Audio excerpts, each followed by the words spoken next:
do a triple take. Ka-ching! Why? Because of parity. I didn't mean to offend. Yeah, it's not going to happen. Load management is a dirty word. Let him rip. You know what?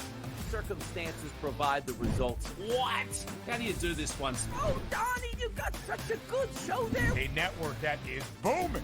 The Early Line, only on SportsGrid. Anyone that's been to a sporting event, the atmosphere before a game, I think Game Time Decisions has that same exact atmosphere. This is our arena.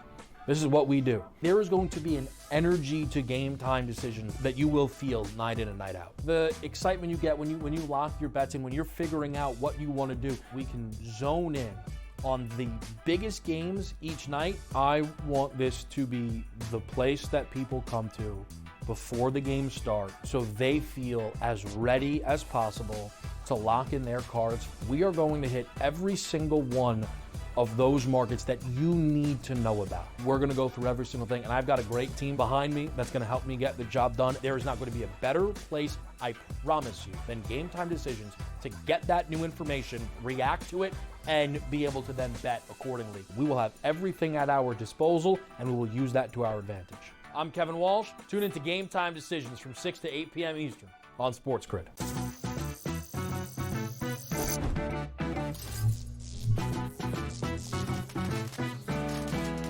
Did you know sportsbooks tend to draw up tighter bet lines for events that get even more bettors, like championship games or major matchups? My tip?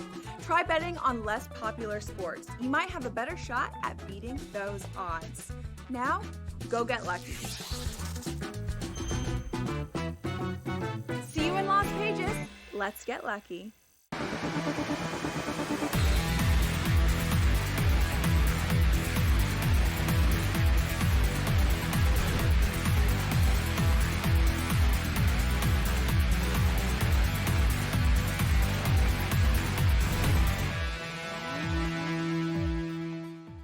And welcome in. It's in-game live game day here on the grid on a fabulous non-football Fridays, we like to call it in the spring, summertime, but it's right around the corner, not too far. Do have NBA playoff, NHL playoff, do-or-die situations for a couple of teams. Full slate of baseball, including all our matchups between city teams and state teams that are in the same state. MLB showing a little personality tonight. How about that? So we got our poll question. We got a full lineup of great guests. Holden Kushner, Brady Cannon, our good buddy Zeke Percassi, then, of course, Cam Stewart to close things out. 5 on the line, Black Clouds, SGPs. Oh, by the way, we hit them all, Mr. Sharapan, yesterday. How about that? A perfect slate. Wow. Yes, sir. Good to see you. Donning the green. I thought maybe just to be a good teammate. You know, I figured you might pull out the Paul Pierce again.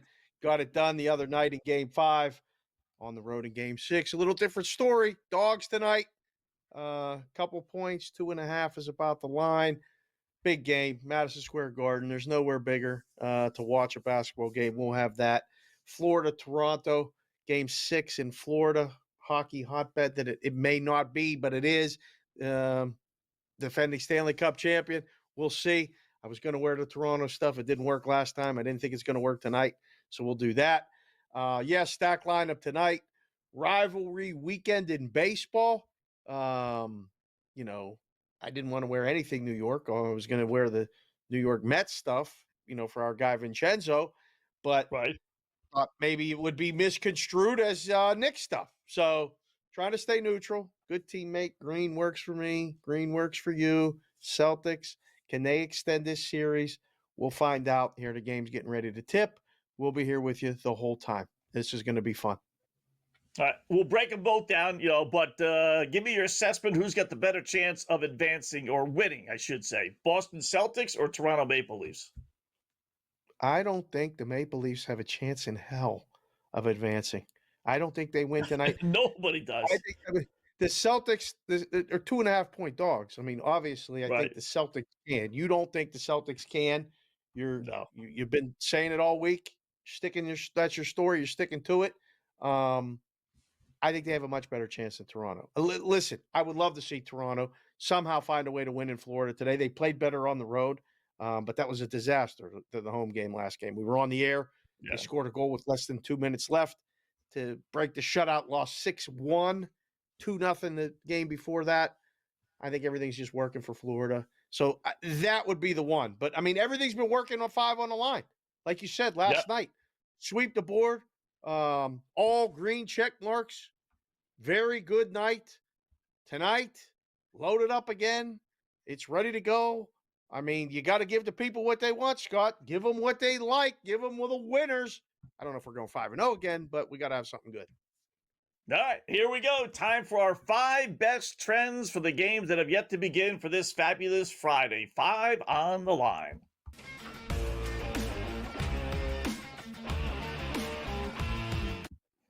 All right, just a reminder, 5-0 as you saw last night, 4-1 the night before, so we're 9-1 our last 2 days. You see the winners we had last night with Denver, the Dodgers winning by a gazillion runs under Houston. You could have had easier wins than we had last night in all these. I mean, Denver maybe, but they were dogs and they won outright, so that was big. Dodgers winning by 15 runs or 16, whatever it was. Under 7 was a 1-0 game. Winnipeg won, 4-0, and then under Dallas 5.5. But that really wasn't a sweep because they got 2 empty netters. Otherwise, it was 1-2-0. So you couldn't get 5 easier ones. Now, 35 games over 500, 122 and 87. So here we go. Our 5 best trends, 5 on the line. We'll go from 5 down to 1. Number 5, Boston, the Celtics, and the New York Knicks. Won't pick a side, but we are going to go with this one. Last 15 meetings, these teams have had a combined over 211 points, 14 out of 15. So forget about who's winning for a second. Trend-wise, bet over 210.5. There's no way this thing stays under. 14-1 over to this number. You got to go over 210.5, Dave. I like it. It's pretty much painted 211 now. Everywhere you look, Steam came on the total over. I hope it goes over regardless of who wins, but I think if Boston wins, it's definitely going over. Number 4 on our countdown, little NHL, the other game that's going on playoff-wise tonight. Florida, 18-4, last 22 home games, and throw a little bonus in there, Maple Leafs 6-11, their last 17 games when they face elimination. So you got a strong Florida home team, and you got a bad Toronto team. So you know where we're going. Give me Florida minus the 220 against the Maple Leafs. Play makes perfect sense. I really agree with all of that. And again, I don't think Toronto gets more than 2 tonight. I think Florida gets at least 4. So there you go. Go Panthers. Go. What's number 3? Number 3, little baseball. We've seen this one before, and we're going to continue to see it until it starts losing. Texas now 19-5 under their 24 home games this year after last night's game ended 1-0. So don't make it harder than it has to be. Same old thing. Give me the what? Under 8, Houston at Texas. I mean, how many times do we got to have this? How many under 9? How many times we got to have this on the board? I mean, again, sometimes what you do during baseball betting is continue to bet what works and gets you to the window. Not always exciting, not always different, but win's a win. What's number 2? Number 2 is a little tricky. Again, trends don't deal with injuries and all these other crazy things. It's just the trend. And there is no better trend than Minnesota, the Twinkies, winning 11 in a row, right? I mean, 11 straight. So I don't care if they're playing Mr. Magoo on the moon. Where are we going to go tonight? Give me Minnesota minus the 120 at Milwaukee. I will say, though, from a strategic standpoint, Minnesota, 2 of their best players are not playing tonight, or at least probably aren't playing tonight because of Byron Buxton and Carlos Correa colliding, going for a ball yesterday, both in concussion protocol. So I doubt they're playing tonight. So that's a big 1-2 not in the Minnesota lineup. But trend-wise, bet the Twins, right? Well stated. I was going to say this is one I don't like this one today. But again, doesn't mean it's not going to win. But I would caution playing that one because of that. And Milwaukee at home. I think that's the side. We'll see. But the best one is this one. What is it? You know where we're going. The coup de grace, creme de la creme. Number 1 trend on the board tonight. Colorado are playing. The Rockies are on the schedule. Back to our betting favorites. They are 1-11 their last 12 games. You see there, they're 2-20 on the road this season. All but 2 of those 20 losses have come by 2 runs or more. Arizona 7-1 at home. Their last 8 meetings against the Rockies in Arizona. I mean, just everything points to Arizona. So it is our 5 on the line top billing. Where are we going to go, boys?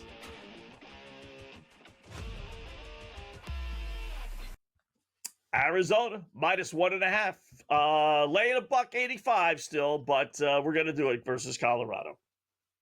So old school me still goes and picks up the sheets every morning, okay, Right. at the book.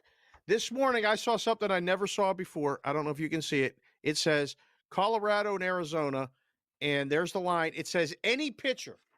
Doesn't have the pitcher's name. They didn't even know who the pitcher was. They just put any pitcher and put minus 430 was the number. This one has to get there, boys. Let's go. They can't lose, right? I mean, they just can't lose. More coming up.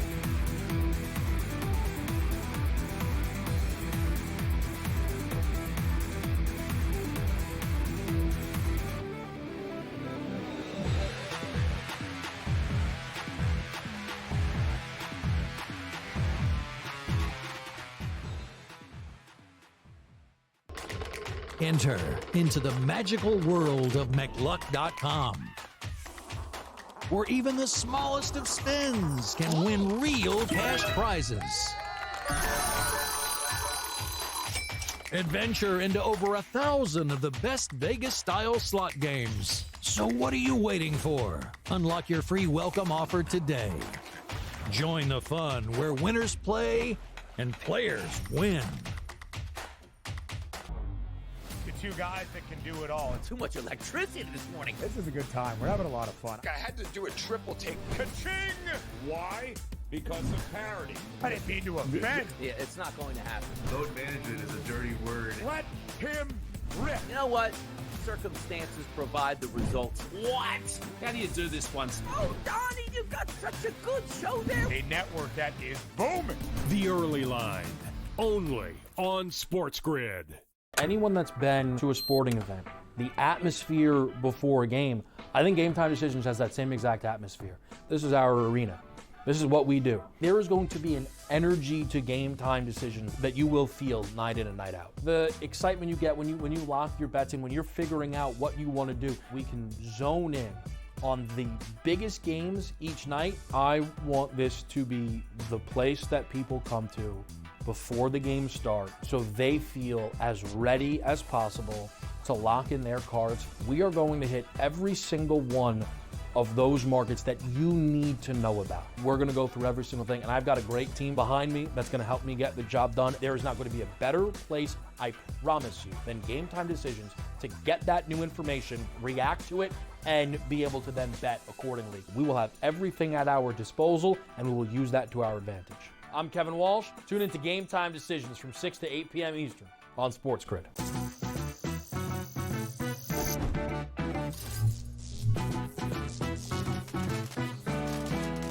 Did you know sportsbooks tend to draw up tighter bet lines for events that get even more bettors, like championship games or major matchups?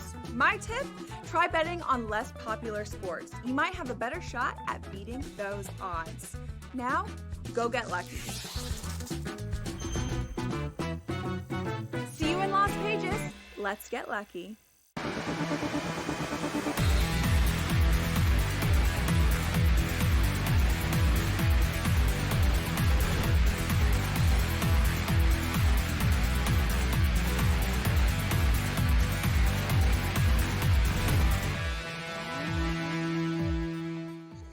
All right, welcome back in Game Live. Game Day here on the grid. Scott and Dave, hour number one, just getting underway. Gave out our 5 on the line, 5 best trends. Just to recap them real quickly here, because I know sometimes you guys miss this.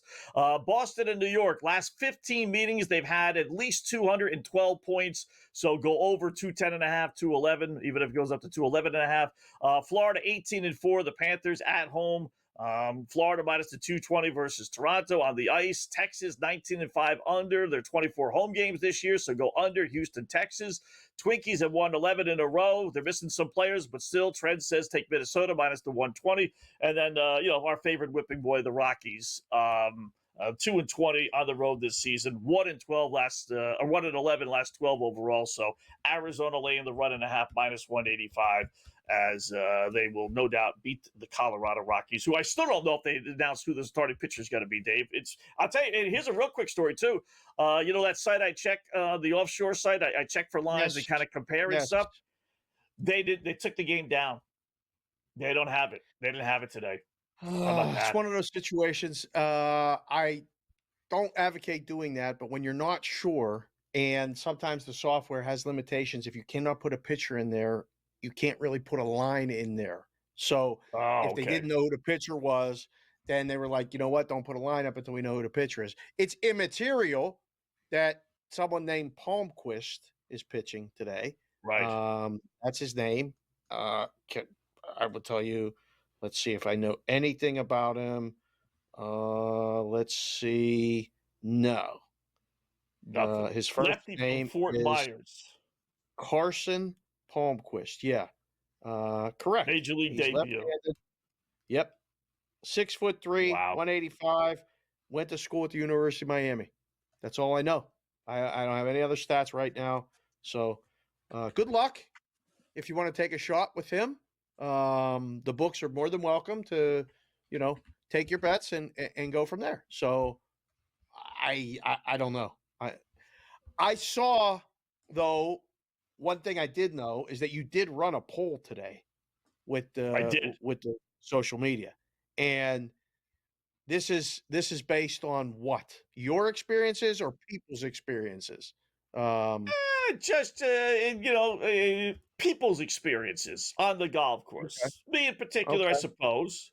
But, in general, PGA Championship going on right now. Obviously, you got all the great golfers all shooting like crap. Right? Every guy in the world's going into the water. It's a beautiful thing. So it prompted me to throw this one out there. In honor of the PGA Championship, as you read there, words you hear most often on a golf course when you're playing around the golf. The great old drive for show, putt for dough. I can play this. This is easy, in essence, right? I hate this game, which, and then where's the 19th green, which pertains to where's the bar, in essence. So early on. Okay. All right. Well, you didn't get that? Okay. So, yeah. No. I did. I just thought, like, if people were texting me that weren't golfers and didn't know what that meant. You got to be a golfer. They thought that, there's only 18 holes. What is this guy Wetzel talking about? What is the 19th? What?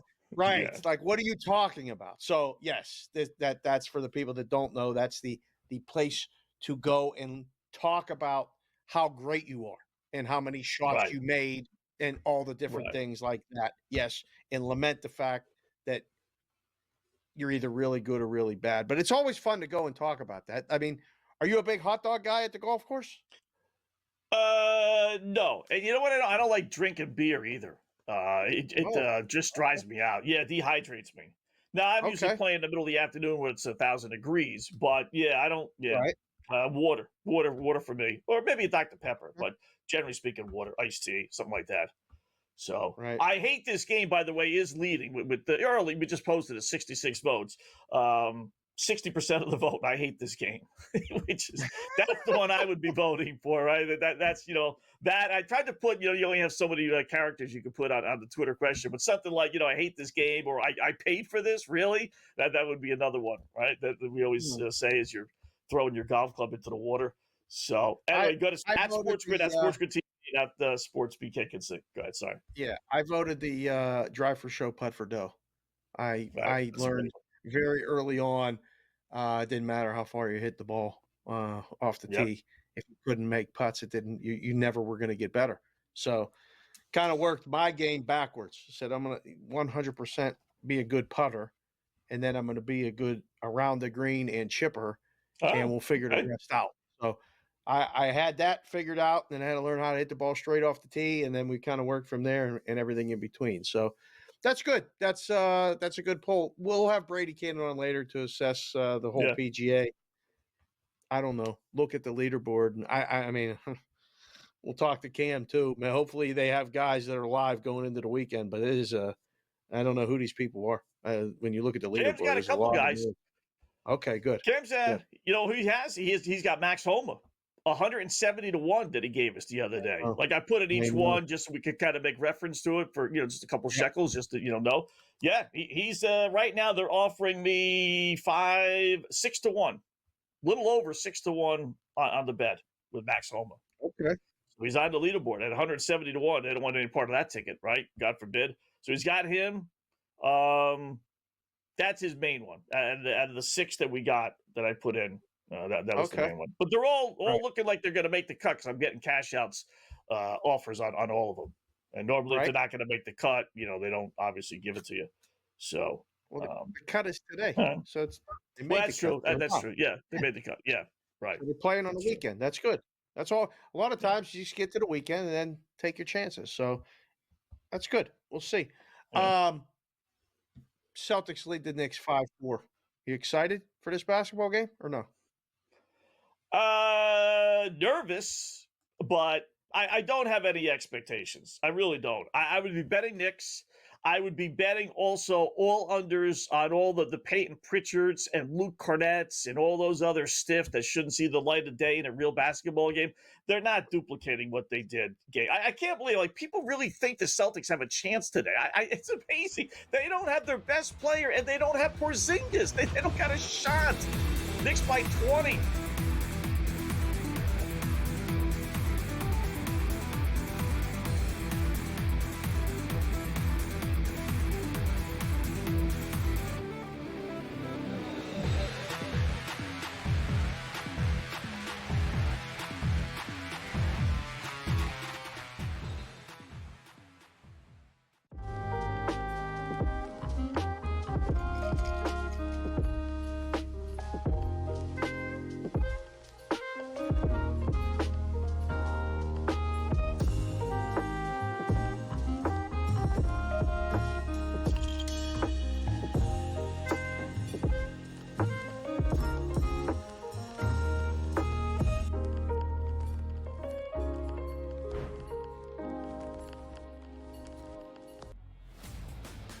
Your college performance does not relate to the National Football League. It never does. They played side by side with each other, and he wasn't as good as Quinn Ewers. That's an issue. That's a major issue. It wasn't that it wasn't as good as Quinn Ewers. Ever got Ewers. to Texas. It wasn't that it wasn't as good as Quinn Ewers. It was Quinn Ewers' program, which Steve Sarkisian made very clear the entirety of the time that Arch Manning was in Austin. So for you to argue that because Ewers is a 7th-round pick, Arch Manning is not that good and not deserving of being first overall is asinine. It is wrong. It is incorrect. He's going to be number 1 overall. My whole thing was I'm buying you're doing your thing now where you double down on a take that is incorrect. The best quarterback prospect to ever hit college football can't play He's over not, a 7th-round pick There were 2 who didn't even play good. Quarterback recruits in the history of the sport. Quinn Ewers couldn't even play at Ohio State. He couldn't even play at Ohio State. Quinn Ewers. Go look it up.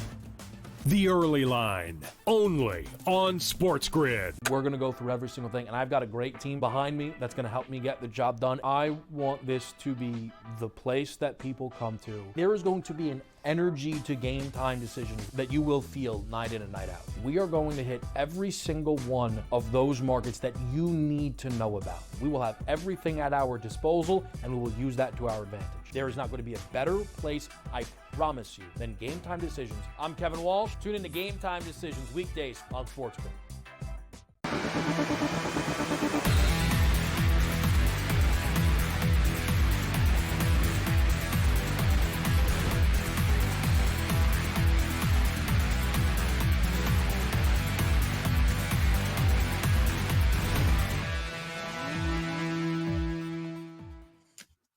All right, welcome back in Game Live. Game Day here on the grid. Third segment, hour number 1. You know what time it is. Little SGP, same game, parlay time.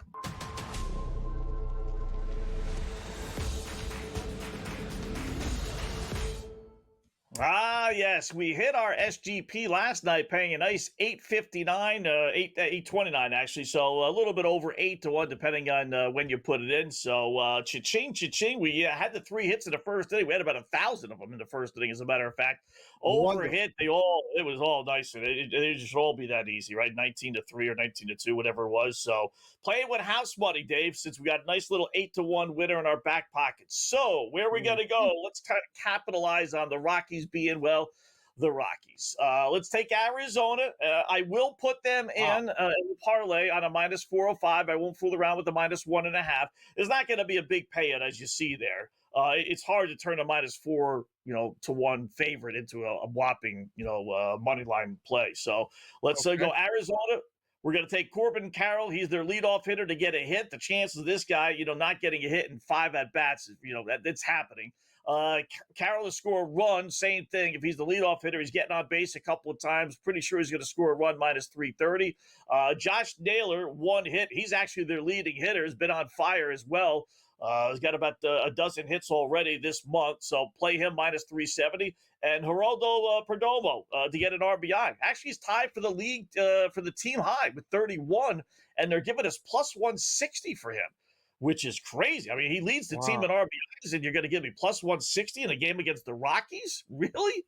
Someone fell asleep at the wheel on that one. So add it all up again. It's not going to pay a lot, +338, but you're turning a -4-1 favorite. You're getting them even money, and then you're really getting them +3 and change. So that's the goal there. This would be very surprising if this one doesn't hit. I said it last night and looked at it and said, if we get the 3 hits in the first inning, that looks like that's going to be a winner. If this guy Perdomo gets a ribby, I think this is a winner. I'd be surprised if Carroll goes hitless, and surprised if Naylor goes hitless. Be very surprised if the Diamondbacks don't win. This would be good. We got something to root for late. This would be fun. That's good. Next segment we got Kush, Holden Kushner coming on. He's in Denver. Yep. We got to ask him about the Nuggets and their chances, in their game 7. That was pretty impressive last night, what they did, was it not? Yeah. Listen, I thought they would win. They pulled away. OKC had a shot. Jalen Williams, their second best player, theoretically, laid another egg. The pressure is all on OKC. By the way, that 27-1 that we talked about a couple of days ago that we said for Denver, not a bad, put a couple shekels on that. Even $5, win yourself about $130, right? It's down to $950. With one home win, Dave. They didn't win the series. They didn't do anything except do what they were really supposed to do to stay alive. They went from +27-1 to now +950 to win the NBA championships. That's a huge drop, no? Well, it is, but it isn't, because you were thinking as the book, we got to go get that Denver money now in case they lose, and they didn't. So now them still being alive is good for business, because now if you're going to take Denver, you're only going to get them +950 from the book's point of view. From the bettor's point of view, +950 is still good, but they still got to win Game 7 on the road and then beat Minnesota and then get to the NBA Finals and go from there. So +950 sounds good. Still a long road to get there for that one. Speaking of roads, have you been paying attention to the baseball at all today? Have you seen what's going on in New York? The Yankees up 4-1 against the Mets. I mean, we got to talk about it. Yeah. It's the biggest, right? Is it still a thing there, the Subway Series? I mean, you're in New York. Does anyone care? Yeah. Not like they used to. It used to be the huge thing. Yeah. I think once the teams got good, like the Mets in particular, then they realized, there's bigger fish to fry. It's nice to beat the Yankees, but we're thinking World Series. We're not thinking beat the Yankees. Whereas before, it was like, okay, we could win our World Series by beating the Yankees. So it's died off some, but I'm sure if you go to the game and stuff, it's exciting. But it's like a big build. No, Plus they're being overshadowed by the Knicks as well. Maybe if the Knicks weren't playing, it would be that. And of course the start of the WNBA, which we all know we're all looking forward to. So that really kind of overshadows the Subway Series as well. So the in-game number for the basketball, by the way, is 197.5. It's still 11-7. There hasn't been a basket in like 2 minutes. Wow. Celtics down 4. They're dead. Dead of the dead. Holden Kushner join us next.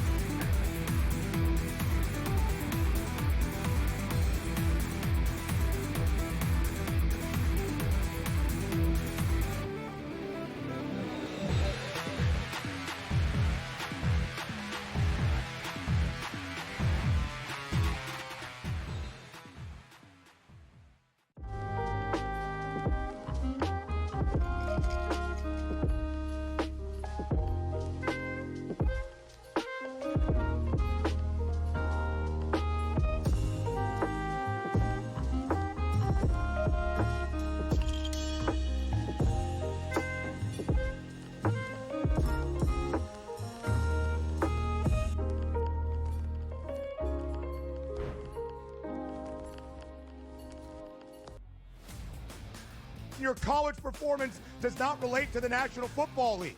It never They does. played side by side with each other, and he wasn't as good as Quinn Ewers. That's an issue. That's a major issue. It wasn't that it wasn't as good as Quinn Ewers. Ever Ewers. got to Texas. It wasn't that it wasn't as good as Quinn Ewers. It was Quinn Ewers' program, which Steve Sarkisian Why made would it be very Quinn clear Ewers' the entirety of the time that Arch Manning was in Austin. So for you to argue that because Ewers is a 7th-round pick, Arch Manning is not that good and not deserving of being first overall is asinine. It is wrong. It is incorrect. I just told you he's going to be number 1 overall. My whole thing was I'm buying you're doing him your because thing now I where you expect him to double have a down on a decent tape season. No, I'm that not is doing that. incorrect The when I best show it's quarterback incorrect. prospect to ever hit college football can't play He's over not, a 7th-round There were pick two who didn't even perfectly play rated good. quarterback Stop recruits it. in the history of the sport. Quinn Vince Ewers couldn't Young even play at and Ohio Quinn State. Ewers. He couldn't even play at Vince Ohio Young State. and Quinn Ewers. Go look it up. The Early Line, only on SportsGrid. We're going to go through every single thing, and I've got a great team behind me that's going to help me get the job done. I want this to be the place that people come to. There is going to be an energy to game time decisions that you will feel night in and night out. We are going to hit every single one of those markets that you need to know about. We will have everything at our disposal, and we will use that to our advantage. There is not going to be a better place, I promise you, than Game Time Decisions. I'm Kevin Walsh. Tune in to Game Time Decisions weekdays on SportsGrid.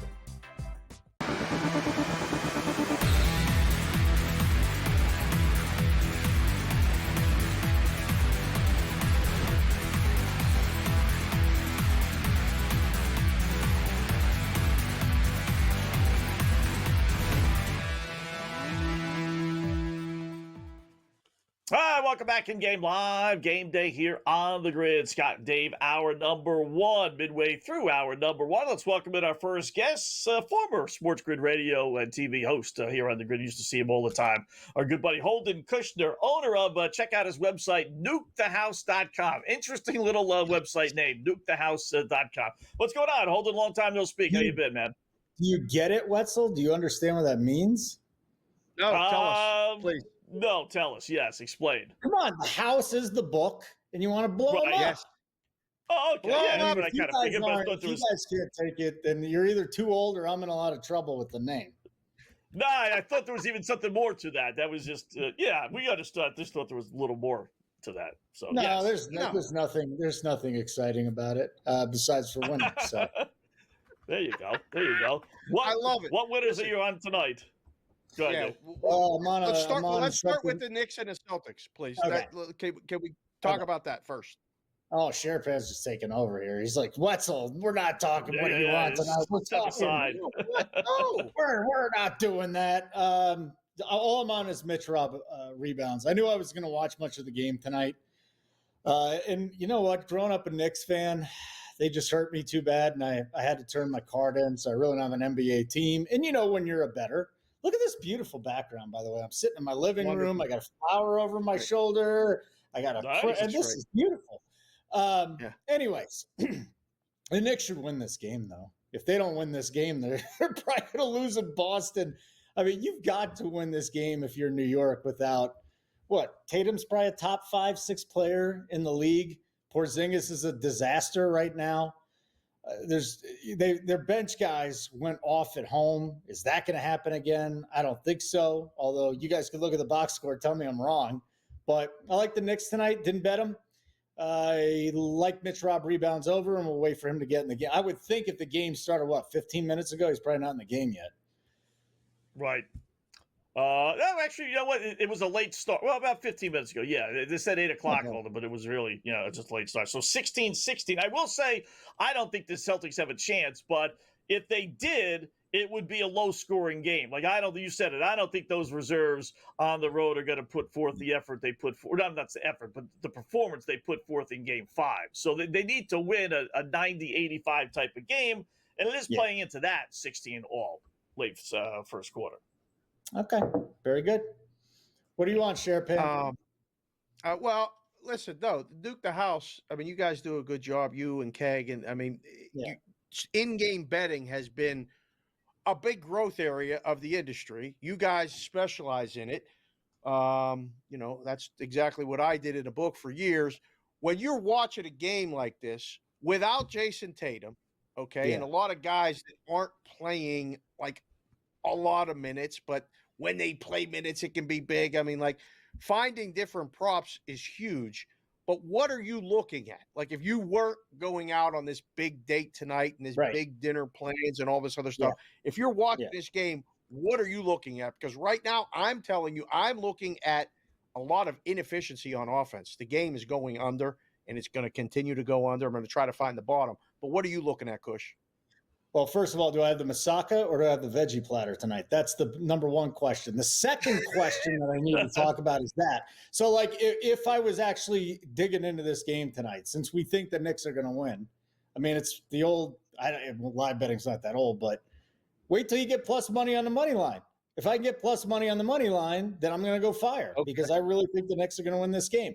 Now, tomorrow night's game is a little bit different with the Nuggets and OKC. And this has been a fascinating series, too. Like, it's kind of tough to do that because the blowout factor. I don't think the Nuggets are getting blown out because they got the best player in the world, and that's the only reason they got a shot in that game. But for the Knicks game, I mean, if I'm live betting it tonight, and you really don't even watch the game then, go look at your phone and go find the first time I can get the Knicks at plus money. And if I don't, then it's on to the next one. All right. You mentioned it, tomorrow night's game. A little surprise, OKC's an 8.5-point home favorite. I figured that'd be closer to 6 or so, 6.5. What do you think about that game with your Nuggets? Yeah, again, it's going to be the Nikola Jokic show. If Jokic goes off, then the Nuggets have a very good chance of winning. If he looks tired like he did in games 2 and 3 and 4 and 5, then I think there could be a big problem. So I do want to bet his props, but this is another live target. Like he comes out, you could tell at the end of the game he's gassed, but if he's coming out in the first couple of minutes and he's just huffing and puffing, he looks tired and stuff like that, I just can't get on his props, and I can't get on his props pre-flop. It's just, it's not going to happen. So again, this thing got bet up to 8.5 then, because when I saw it last, it was 7.5. So a lot of money. Sharapan, your sharp money is coming in on the OKC Thunder, but I say not so fast. Not so fast, because Jokic has a shot at doing a 38, 20, and 12. And if that happens, then the Nuggets are winning. I agree. Winning on the road in Game 7, the line always favors the favorite because it's so hard to do with the dog, and you always get an inflated number. Doesn't always get there, but that's why it's there. Is anyone else going to win the title? Because Minnesota, I think, is legit. And when I watch them play, they have potential to really do stuff that maybe not a lot of people are seeing. And then the Pacers in the East, nobody's even giving them a chance. Nobody's even talking about them, Kush. Are either one of those two live, or is it the winner of OKC Denver going to win the title? The Pacers are favored, and they should be the favorite in that series over the Knicks. I really think that they're going to be the favorite. Now, maybe we can look ahead, go look at a look-ahead line, but I think they'll be the favorite. Now, the Knicks would be a 6-game series against the Celtics. They would have to win this thing in 6 because, again, 7's going to be too dangerous. But I think after what Indiana did, forget about and the seeding and everything, put that out of the window. I think Indiana will be the favorite against the Knicks. With that being said, Jalen Brunson's unstoppable. So I think the East is wide open.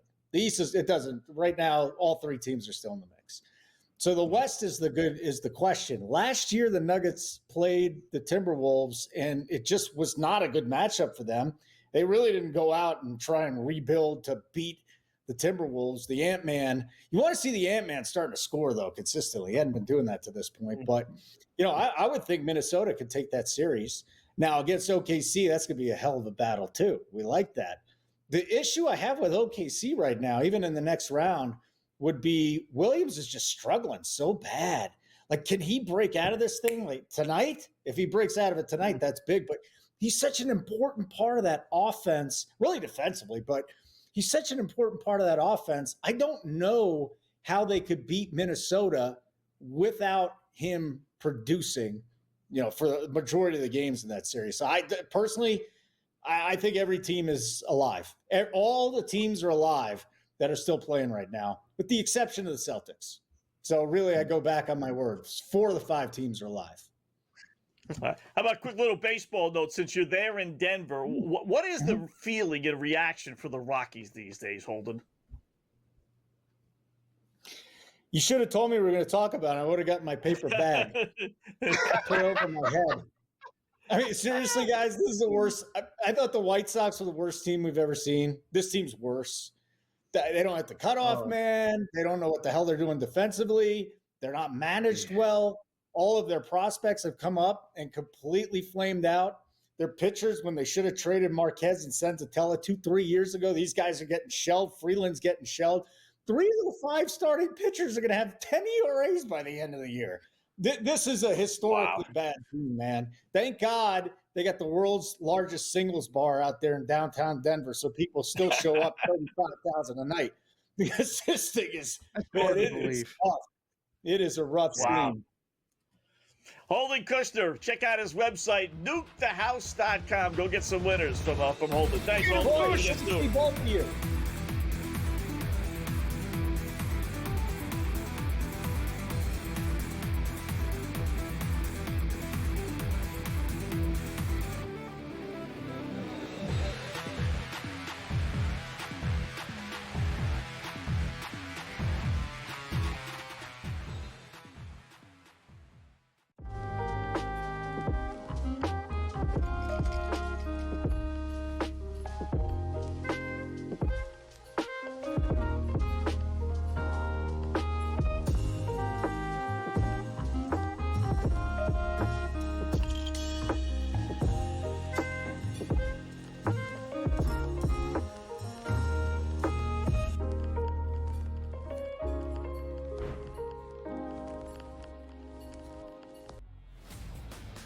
Your college performance does not relate to the National Football League.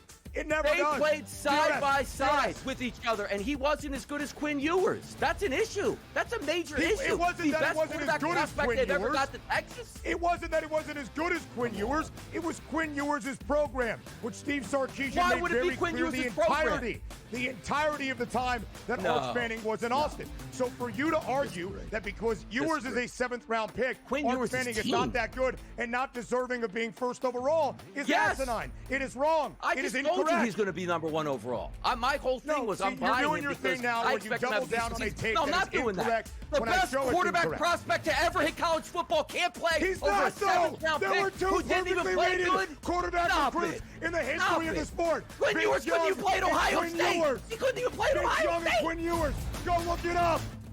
The Early Line, only on SportsGrid. We're going to go through every single thing, and I've got a great team behind me that's going to help me get the job done. I want this to be the place that people come to. There is going to be an energy to game time decisions that you will feel night in and night out. We are going to hit every single one of those markets that you need to know about. We will have everything at our disposal, and we will use that to our advantage. There is not going to be a better place, I promise you, than Game Time Decisions. I'm Kevin Walsh. Tune in to Game Time Decisions weekdays on SportsGrid.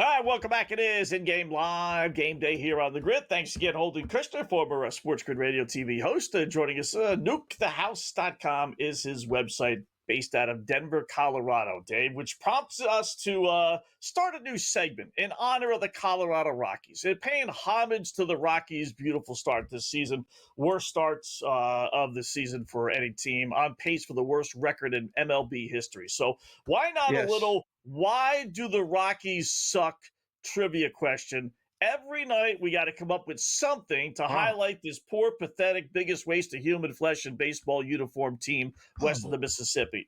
So, with that said, little trivia question for you, and if you can get this right, you know what? I'll be impressed. You ready? Okay. I'm ready. Why do the Colorado Rockies suck? Version on a Friday, May 16th. Who are the following players? Charlie Condon, Chase Dollander, Jordan Beck, Sterling Thompson, Gabe Hughes, Benny Montgomery, Zach Veen. Who the fudge are these guys? Michael Toglia, Ryan Rollison, Robert Tyler, Riley Print, Brandon Rogers, and the good old famous Forrest Wall. Who are those players, Dave? Who is this a trick question? Are they on the Colorado Rockies? Are they pitchers on the Colorado Rockies? It pertains to the Rockies. That's all I can tell you. Okay. Hence why do the Rockies suck. Yeah. I don't know who these people are, to be perfectly honest. I don't know. Nobody does. They are the last 13 first-round draft choices by this pathetic franchise. Wow. You have not heard nobody. Dollander's up. He was from 2 years ago. He is in the rotation this year. I've heard of Toglia. He's playing a little bit. He sucks, but he is playing a little bit. All those others, you go back to 2014. It is one has-been. And if you look at the bios of these players, like I did with a few of these guys, you're All-American, 4-time All-Star, and this and that in college or in high school. I mean, they all had great numbers. I haven't heard any of those guys. Riley Print, Benny Montgomery, Jordan Beck, Ryan Roll. Those are all first. And when we're talking first round, a majority of these are top 10 picks. This is not like late first round. It's been the Rockies. They've been awful, for 15 years. Last 14 years of first round draft choices. And you wonder why the franchise sucks, because they don't know what they're doing. The players suck, but you're drafting bad guys. You're not drafting MLB players. You can't survive Jordan that Beck way. Is starting in left field tonight for the Colorado Rockies. They brought up a bunch of these guys. I will say that, they're on, a bunch of these guys are on their roster now, just because it's we're running out of time with it. You're 25, you're 26 years old. You've been in our minor league system for 5-6 years. So what's the point? So you will find a couple of these guys, in the lineup, but they're they're nobodies. I mean, Kush said it. People still go to the games. That's one of the big holdups in a lot of places that have had a repeated pattern of behavior of losing or not even being competitive. And people still go to the games. Yeah, but there's no incentive when people are still going to the games and you're getting, a nice gate and you get the league money and everything like that. The Rockies are in the hardest division in baseball. The Dodgers spend more than everybody. The Padres have hit with a lot of their, picks and guys that they've brought in. The Diamondbacks the same. They're a young team with a couple young stars, and the Giants just plug and play, fix a couple, spots, and they have a winning record. So it doesn't look good. It doesn't look good for the Rockies, but I mean, this will be fun. I mean, why are they not good? Well, there's the reason number one is the list of players that they've drafted in the top spot haven't done anything. That's why I'm looking like none of them are anywhere else either doing anything, so it's not like they're going on to success anywhere else. It's 31-20 Knicks, by the way. 31-20 with 10 minutes left. I tell you, Knicks are going to win by 20. Yeah, they're gonna listen. I'm just being honest. I said it from the beginning of the game. They're gonna lose by 20 points, Boston. You can't get. It was the classic zigzag system. It's just the absolute classic one where a team plays poorly. As I said, I would have rather had the Celtics win Game 5 by 5 points, take the Knicks' best shot, but the Knicks, because then the Knicks walk out of there saying, "Uh-oh, we're in trouble," because you know what, we played our best and we lost. But instead, they played like crap. So that's the natural bounce back zigzag. That's what the zigzag system really is. Get a team that played garbage. We've seen it 1,000 times this postseason already. Denver loses by 40. They win the next game. So it's 33-20. You're asking a bunch of subs. God bless them. They played great Game 5 at home. But you can't count on Luke Cornett. That's why I said at the start of the show, bet all these guys unders, their point totals. The Luke Cornetts and all those other guys that are the bums that shouldn't be seeing the light of day, they can't put forth like 10, 15, 20 points again. That's why the in-game number is now 9.5. It's bouncing back and forth between 9.5 and 10.5. Kush was talking about waiting to see to get the Knicks plus money. I don't know if you're going to get the Knicks plus money ever. That would mean that the Celtics are going to come back. So that was not a good couple minutes. I mean, it was a 3-point game and now it's a 13-point game. So 10 minutes left in the second quarter, 33-20, Knicks, no good. On the other hand, in the hockey playoff game, you see this. It's 0-0 after one. Toronto gave them everything they got in the first period. Yeah, just survived the first period. Shots on goal were 7 for Toronto, 2 shots on goal for Florida. So if you did any of those puck things that we've done in the past, shots on goal 5 or more in every period, you'd already be done. 2 shots on goal with a clincher at home. What was that? Man, it's amazing. It's amazing how many times we've had a team get less than 5 shots on goal in a period. I mean, that rarely happens in the regular season, but it happens all the time in the postseason. It sounds such an easy bet. Yeah, 5 shot, of course, 5 shots, right? Right. Florida still minus 215. I will say that. Black Cloud play of the day coming up next.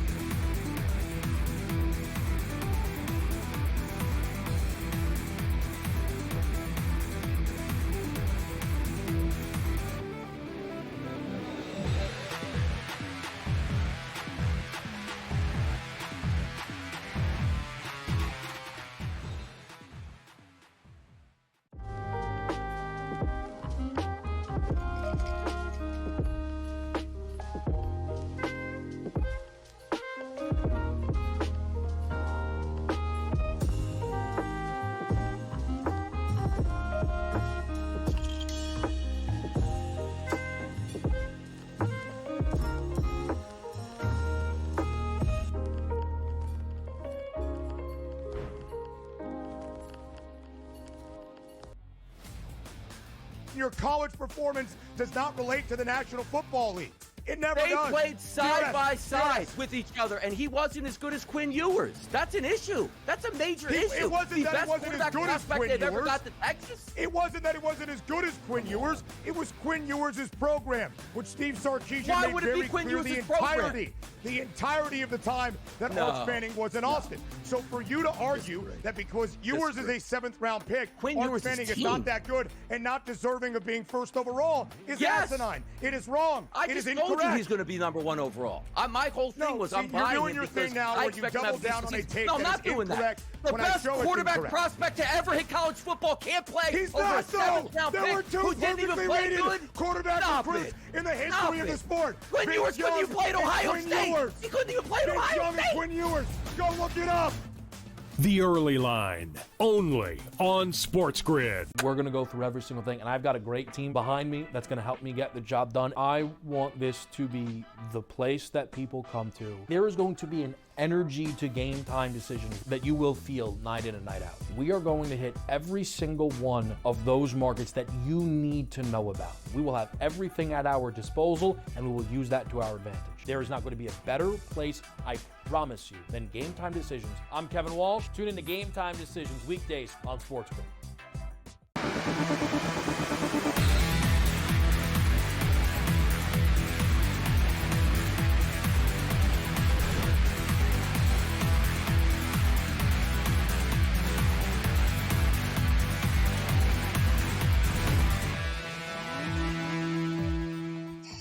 All right, welcome back. It is in-game live game day here on the grid. Scott and Dave, hour number one, closing it out with, you know what, our Black Cloud play of the day.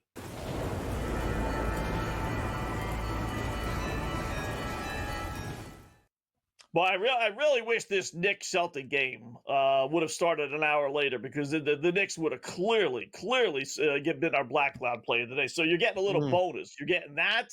And the Knicks are up about 50 now. And you're going to get this one as well. This one's going to win as well, as it did last night when we had the Dodgers minus 205. You can't get an easier Black Cloud play of the day last night than the Dodgers. There you see it. 19-3, 19-2, whatever it was. So we're down 33 up and 19 down, Dave. So, old saying we say here is don't make this stuff harder than it has to be, right? Got a bunch of games already underway, limited schedule. So let's go right back to the Dodgers. Why not? They're hosting the LA Angels. Dodgers minus 230 on the money line. They've owned this series 19-5 their last 24 meetings against the Angels, including 10-2 their last 12. 17, get a load of this, 17 of the 19 wins have come by 2 runs or more. So if you're not comfortable laying the 230, you want to lay the 1.5, just know that 17 of the 19 wins have come by 2 or more. So there's really just no, I don't know how you can make a case for the Angels outside of it just being a rivalry. But again, it's been a one-sided rivalry. So LA 13-5, their last 18 overall, 17-4 at home. 14 of the 17 wins at home have been by 2 runs or more as well.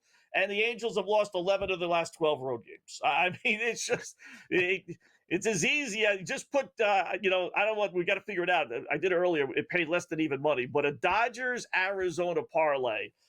I don't know how that went. I know it's a PP, public parlay, but I mean, I don't know how that one's not going to cash. But Black Cloud will go with the Dodgers. I don't know how it's not going to cash either. And yes, I mean, it's a probably minus 120 or 25 or whatever. If you put those two together, Dodgers on a run line, that's got to be good. They beat up bad teams. They hit home runs.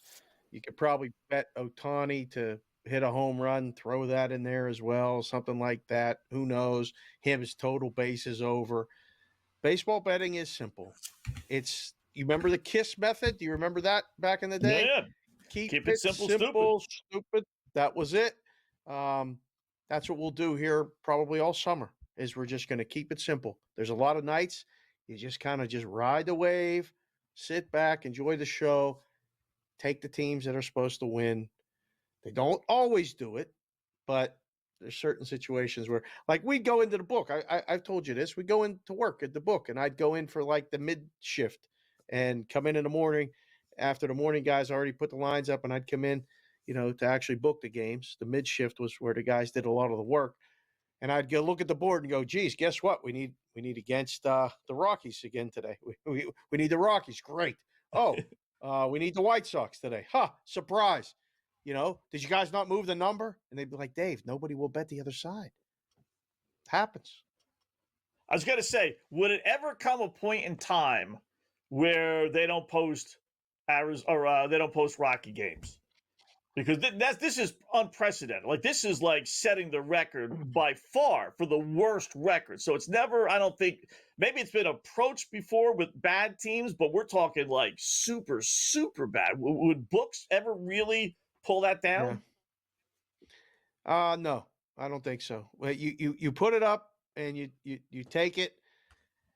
You try to move the number and try to get somebody to bet the other side. But no, I don't think so. I mean, some books might actually only put up a run line if it gets to that point where they're just really not competitive and they just don't put up a money line. I've seen books also. The other defense is forget the 1.5. If you're going to get involved in this game, we're going to start it at minus 2.5 and see if you really want to lay the wood. So I'll be surprised. The books are doing okay. I mean, the way the NBA second round is going, with all these dogs winning and different things happening, they're fine. They can put up the number on the Rockies game. Yeah. I mean, you put it so high, it doesn't even hurt you. No one's going to bet it straight. And then even if you put it in a parlay, it's like, if you keep making these lines 4 or 5 to 1, who knows how high they go. All you got to do is win twice in the same week. If you need the Rockies every day, win 2 times in a week, let alone once a week, you're still going to be okay. It's when they go the whole week and don't win that leaves a mark. I don't have they won twice this month. No. Real quickly, no. Easier said than done. More coming up, hour number 2.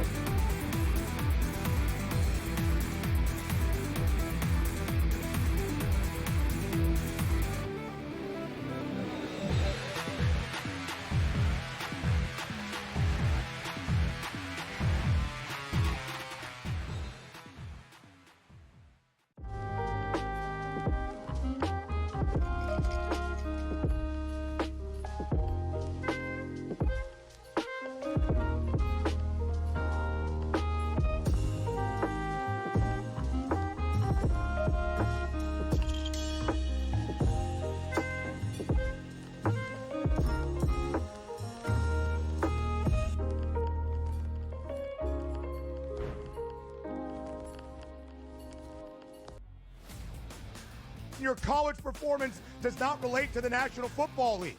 It never They does. played side by side with each other, and he wasn't as good as Quinn Ewers. That's an issue. That's a major issue. It wasn't that he wasn't as good as Quinn Ewers. Ever got to Texas? It wasn't that he wasn't as good as Quinn Ewers. It was Quinn Ewers' program, which Steve Sarkisian made very clear the entirety of the time that Arch Manning was in Austin. So for you to argue that because Ewers is a 7th-round pick, Arch Manning is not that good and not deserving of being first overall is asinine. It is wrong. It is incorrect. I told you he's going to be number 1 overall. My whole thing was I'm buying you're doing your thing now when you double down on a tape that is incorrect. The best quarterback prospect to ever hit college football can't play. He's not, though. There were 2 perfectly rated quarterback recruits in the history of the sport. Quinn Ewers couldn't even play at Ohio State.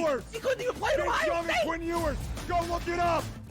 The Early Line, only on SportsGrid. We're going to go through every single thing, and I've got a great team behind me that's going to help me get the job done. I want this to be the place that people come to. There is going to be an energy to game time decisions that you will feel night in and night out. We are going to hit every single one of those markets that you need to know about. We will have everything at our disposal, and we will use that to our advantage. There is not going to be a better place, I promise you, than Game Time Decisions. I'm Kevin Walsh. Tune in to Game Time Decisions weekdays on SportsGrid.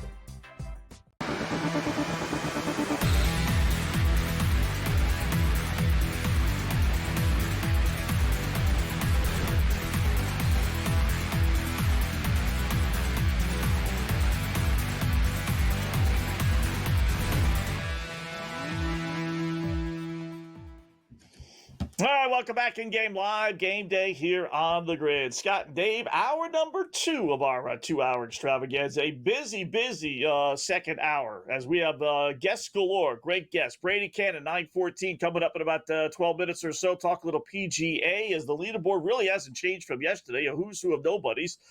Zeke Fracassi, our good buddy, coming up at 9:32 Eastern time. Do a little hockey, a little NBA with him, a fellow Celtic fan. And then Cam Stewart's at 9:44 as we always close out the program, basically, with Cam. So a lot to get to, Dave, including the NBA where, listen, just called me Nostradamus because Celtics now, what is it now, 16, 30 to 42, 18. All right, 42-24.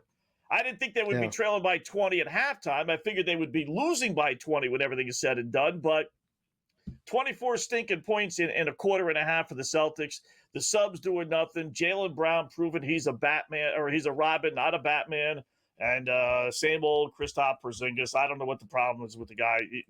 Whatever. He's just not normal. So it's funny to me.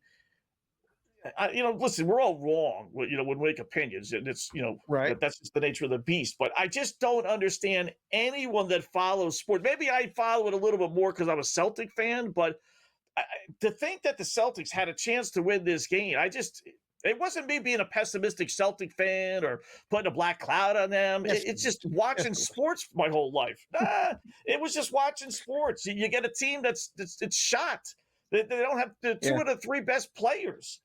And they played great in a game 5, which the Knicks didn't try. So they're down 17, 6 minutes left, 5 minutes left. Not happening. It's keep betting it. I mean, it's not Brown's fault. Jaylen Brown has 13 points. in 16 minutes, and no one else has more than 3. Like nobody else is helping. So you said it last night, didn't expect the guys on the bench to produce the way they did in Game 5 in Boston. This has been Nostradamus. Not everybody can be a genius like you, Scott Wetzel, at times. So this is so far. Now, we've seen 20-point leads get blown. We've seen that happen in this series multiple times. Now, I would be really hard-pressed to see the Knicks do that at home with this crowd support. I mean, the crowd is electric there. They've been on their feet pretty much the whole game, going nuts. The Knicks are playing really good defense. They're getting to the basket pretty easily. I mean, it is now 19. Okay, 46-27. Yeah.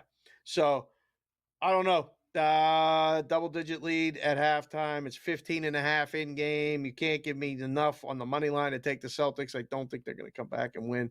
So it looks bleak. But Toronto and Florida, 0-0. Second period just started. So hopefully we'll have when Zig comes on, between him and Cam, we'll be getting down to the final of that game. What'd you think about the hockey going into tonight? What was your opinion? I thought Florida was going to win. Still do. I figured Toronto would come out. Their desperation team, coming off an embarrassing performance. The numbers, they've been outscored 8-1, Dave, the last 2 games. 12-2. The last 14 goals in this series, 12 of them have been scored by Florida. Austin Matthews, get a load of these numbers. He's had 10 playoff games against Florida. 10. You know how many goals he's scored? I'll guess the way you said it, 1. None?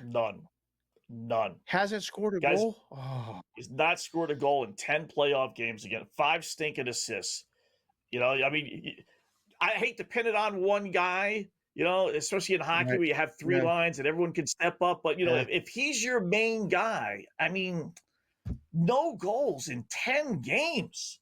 Obviously, you won 5 this series. You got to – what – you played hockey at a better level than me. I grew up in a lake community, so we played at the lake. We didn't have any high school hockey or anything along those lines, right? So I know why a baseball player chokes in the playoffs. He gets nervous. He gets tense. The pitcher can't throw any strikes. The batter is swinging the balls in the dirt because he's so anxious. I get that.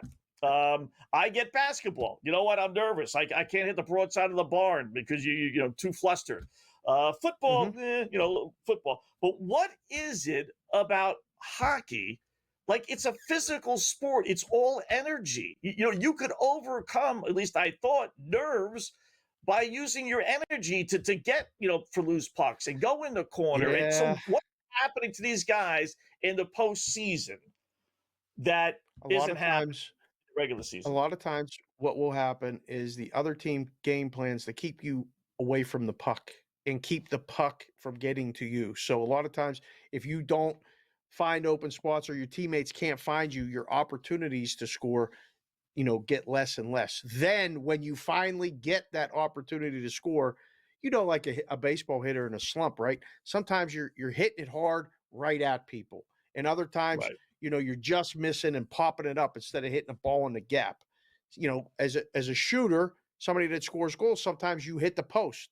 You go to shoot and you hit the post, or you shoot it over the goalie's shoulder that goes over the net, or somebody dives in front of a shot and blocks your shot multiple times. You can't even get the puck to the net.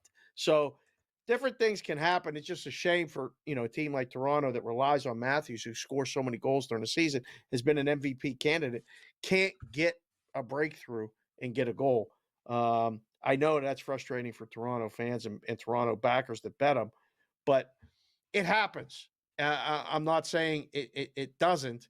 I'm just saying it's unfortunate when it does. And 10 games, and sometimes that gets in your head now too.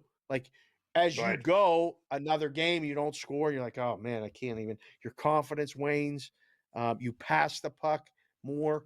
When you're not scoring in hockey and you're a forward, ideally you're passing and making your team better and getting someone else.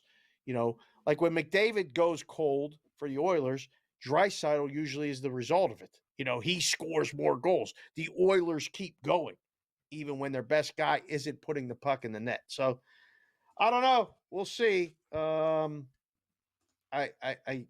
don't know. Let's talk about something else, Boston, not the Celtics, because they're getting smoked. Braves 2, Red Sox 1, bottom of the 8th. Sale and Crochet. This was the easiest under of the entire day.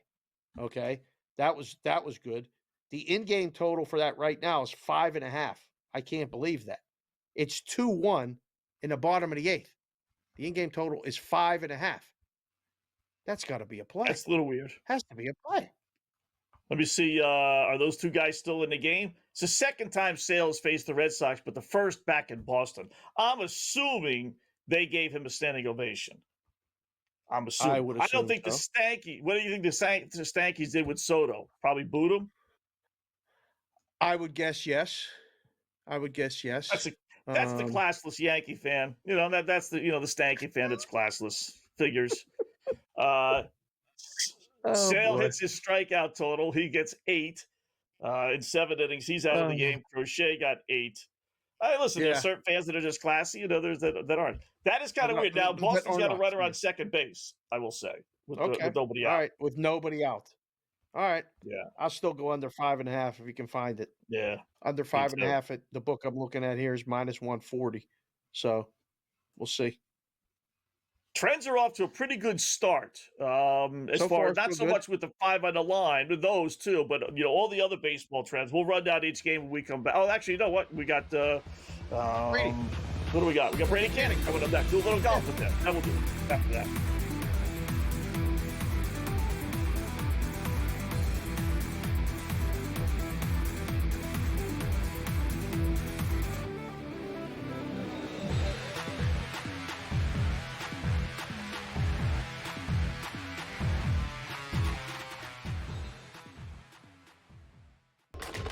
Enter into the magical world of McLuck.com, where even the smallest of spins can win real cash prizes. Adventure into over 1,000 of the best Vegas-style slot games. So what are you waiting for? Unlock your free welcome offer today. Join the fun where winners play and players win. Two guys that can do it all. Too much electricity this morning. This is a good time. We're having a lot of fun. I had to do a triple take. Ka-ching! Why? Because of parity. I didn't mean to offend. Yeah, it's not going to happen. Load management is a dirty word. Let him rip. You know what? Circumstances provide the results. What? How do you do this once? Oh, Donnie, you got such a good show there. A network that is booming. The Early Line, only on SportsGrid. Anyone that's been to a sporting event, the atmosphere before a game, I think Game Time Decisions has that same exact atmosphere. This is our arena. This is what we do. There is going to be an energy to Game Time Decisions that you will feel night in and night out. The excitement you get when you lock your bets in, when you're figuring out what you want to do, we can zone in on the biggest games each night. I want this to be the place that people come to before the game starts so they feel as ready as possible to lock in their cards. We are going to hit every single one of those markets that you need to know about. We're going to go through every single thing, and I've got a great team behind me that's going to help me get the job done. There is not going to be a better place, I promise you, than Game Time Decisions to get that new information, react to it, and be able to then bet accordingly. We will have everything at our disposal, and we will use that to our advantage. I'm Kevin Walsh. Tune into Game Time Decisions from 6 to 8 p.m. Eastern on SportsGrid.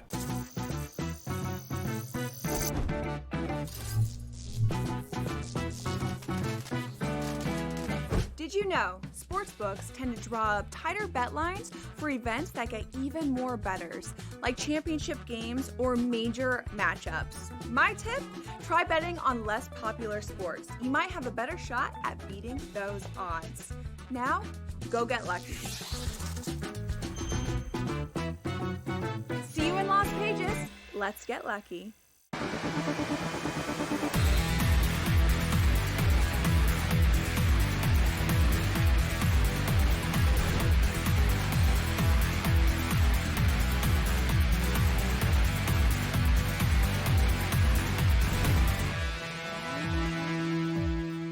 All right, welcome back in game live. Game day on the grid on this Friday, May 15th evening. Yours truly, actually 16th, right? Yeah, 16th. Yes. Okay, double check on my calendar here. Numbers were all boggled by the calculator, ringing up all these Nick points and the lack of thereof of the Celtic points. So we'll put that aside for a second. Talk a little PGA Championship. Kind of a same story we saw yesterday. A bunch of no names on the leaderboard, if you will, not to minimize them. Did get a hole-in-one out of Siwoo Kim today. So with that, let's bring in our good buddy Brady Cannon and talk a little golf with the PGA. What's going on, Brady? How are you today, bud? Hey, guys. Good to be with you. Yes, Siwoo Kim had the low round of the day, tied with Max Homa. They both shot 64 today. Homa's won here before. He won the Wells Fargo Championship in 2019. But Siwoo Kim, how about this? Got his ace on a par 3, a 252-yard par 3. What? He knocked it in and won. Yeah, Crazy. I mean, that is – I'd be hitting driver on a 250-yard par 3, Right. I think. Wow, damn, that's impressive. Have So you he ever is had a in the hole-in-one mix. before, Brady? Have you ever I had a have. hole-in-one before? How many? I have many years, just one, many years Okay. ago. Gosh, like before my senior year of college or something, when I was home for the summer, playing at my parents' golf course where they lived by. So one time, and it was about a 210-yard par 3 for me. What club did you hit? Maybe that's 5-wood. long. 5-wood. Wow, a Yeah. 5-wood hole-in-one. That's And it was awesome. actually a wooden club back. I mean, that's how long ago it was. Well, kids, look it up. Yeah, kids, look it up. The woods were actually wood. They called it persimmon back in the day. It made a really cool sound when you hit it too. That's right. Brady, look at this leaderboard. This is crazy. When you look at it, you look at the numbers. I mean, Homa's an exciting story. Obviously, Scheffler is everybody's favorite and the favorite of the tournament. But when you look at this board, is this what it's going to look like come Sunday when we wake up for the final day?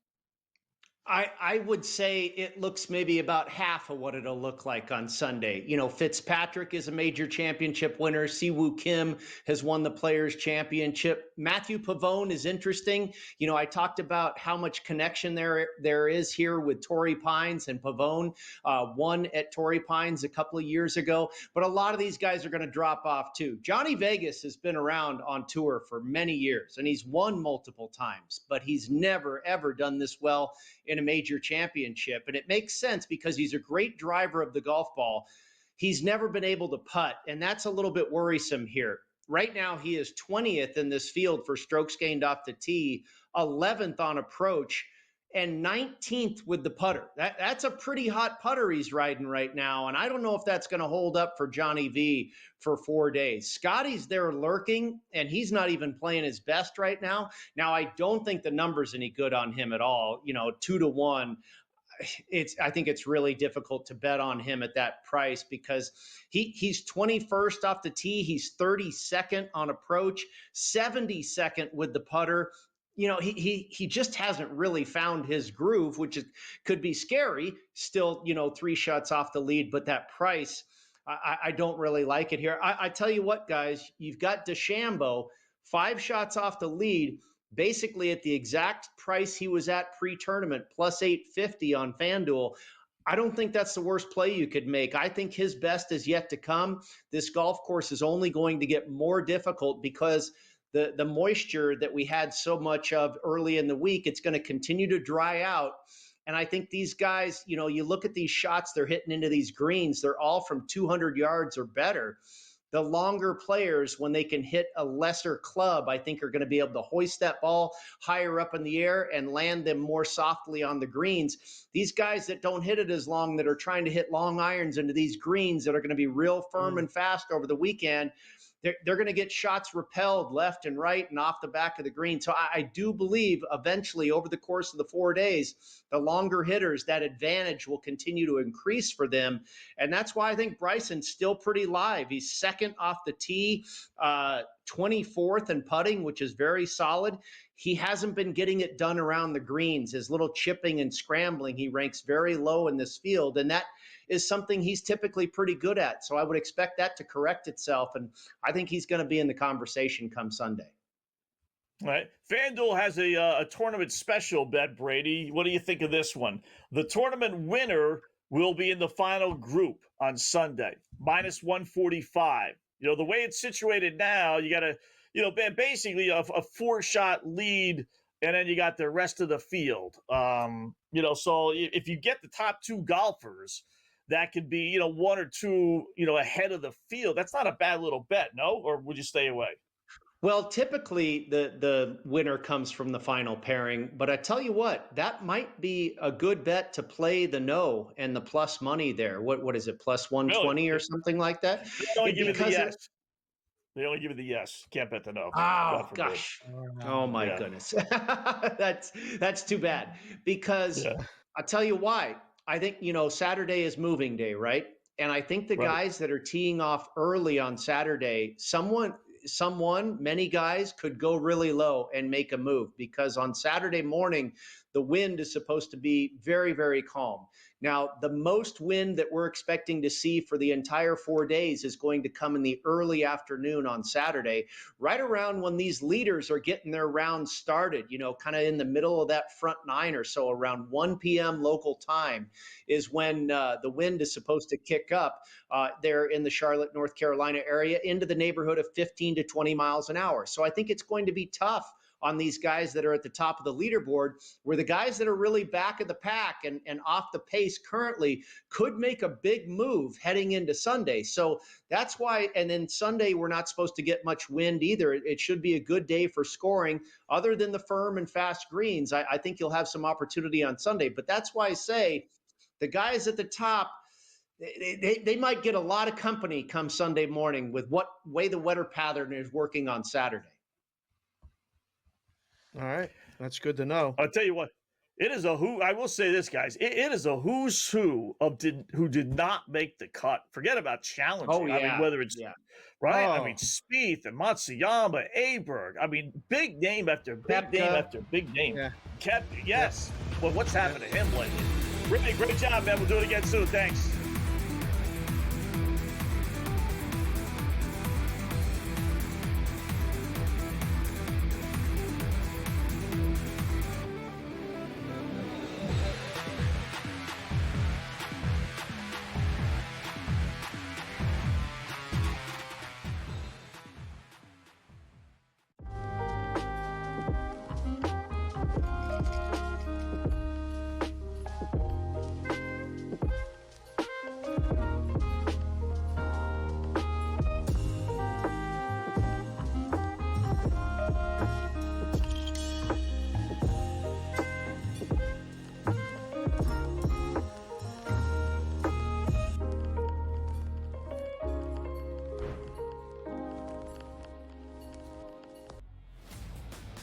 Your college performance does not relate to the National Football League. It never does. They played side by side with each other, and he wasn't as good as Quinn Ewers. That's an issue. That's a major issue. It wasn't that it wasn't as good as Quinn Ewers. Ever got to Texas. It wasn't that it wasn't as good as Quinn Ewers. It was Quinn Ewers' program, which Steve Sarkisian made very clear the entirety of the time that Arch Manning was in Austin. So for you to argue that because Ewers is a 7th-round pick, Arch Manning is not that good and not deserving of being first overall is asinine. It is wrong. It is incorrect. He's going to be number 1 overall. My whole thing was I'm buying you're doing your thing now where you double down on a take that is incorrect. The best quarterback prospect to ever hit college football can't play. He's not so. There were 2 perfectly rated quarterback recruits in the history of the sport. Quinn Ewers couldn't even play at Ohio State. He couldn't even play at Ohio State. Quinn Ewers. Go look it up. The Early Line, only on SportsGrid. We're going to go through every single thing, and I've got a great team behind me that's going to help me get the job done. I want this to be the place that people come to. There is going to be an energy to game time decisions that you will feel night in and night out. We are going to hit every single one of those markets that you need to know about. We will have everything at our disposal, and we will use that to our advantage. There is not going to be a better place, I promise you, than Game Time Decisions. I'm Kevin Walsh. Tune in to Game Time Decisions weekdays on SportsGrid.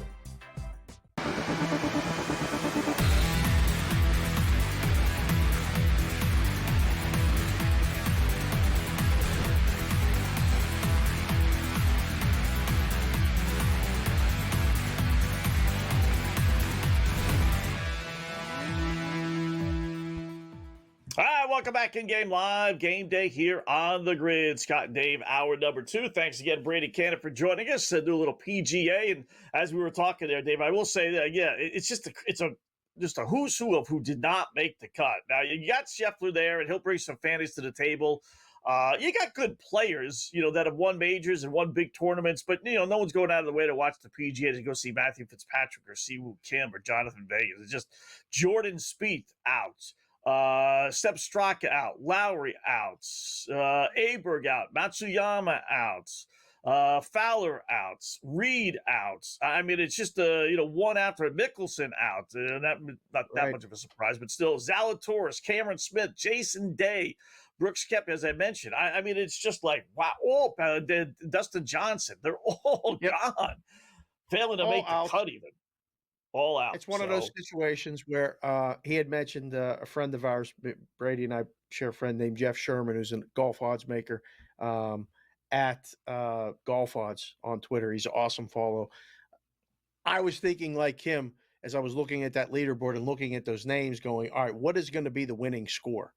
And my first thought was it's going to be 12 or 13. And actually, Sherman is an odds maker as well, but he's still a working odds maker. He put it up at the Westgate here in town, 13.5, got immediately bet down to the under. So it went to 12.5.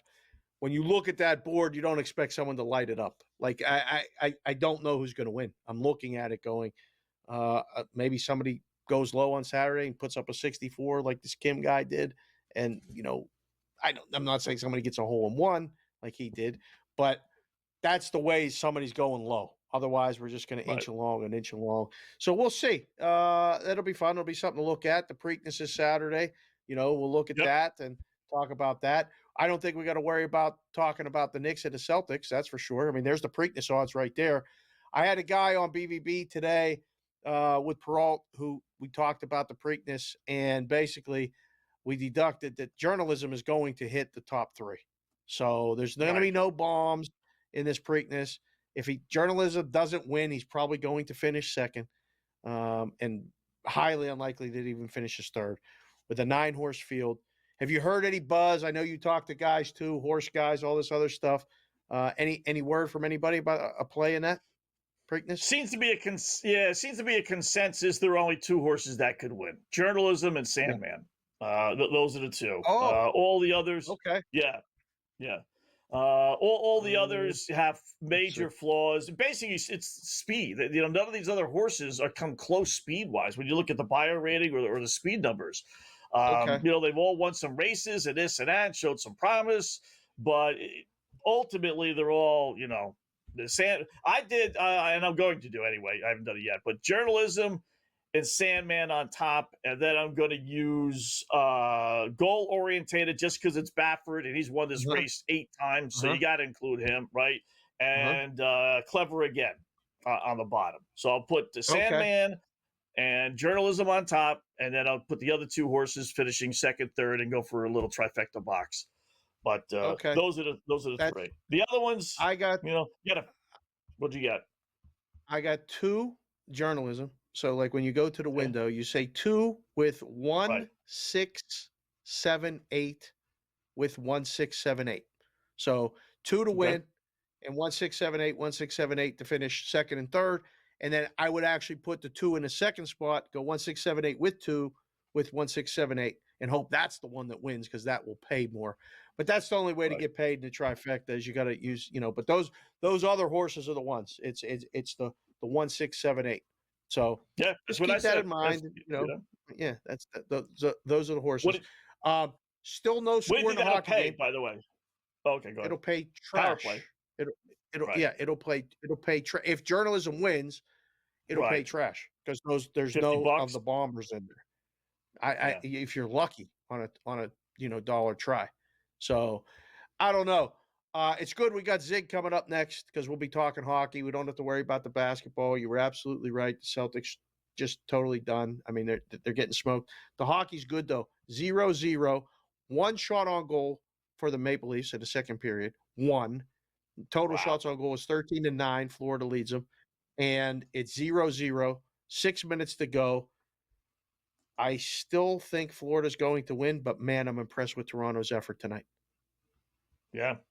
Although only 9 shots on goal. So did they go into this game thinking, okay, we got to protect Wall because he gave up 5 goals, 25 shots in game 5? I guess so. So not too many scoring opportunities. In-game live, our good buddy Zig Fracassi coming up next.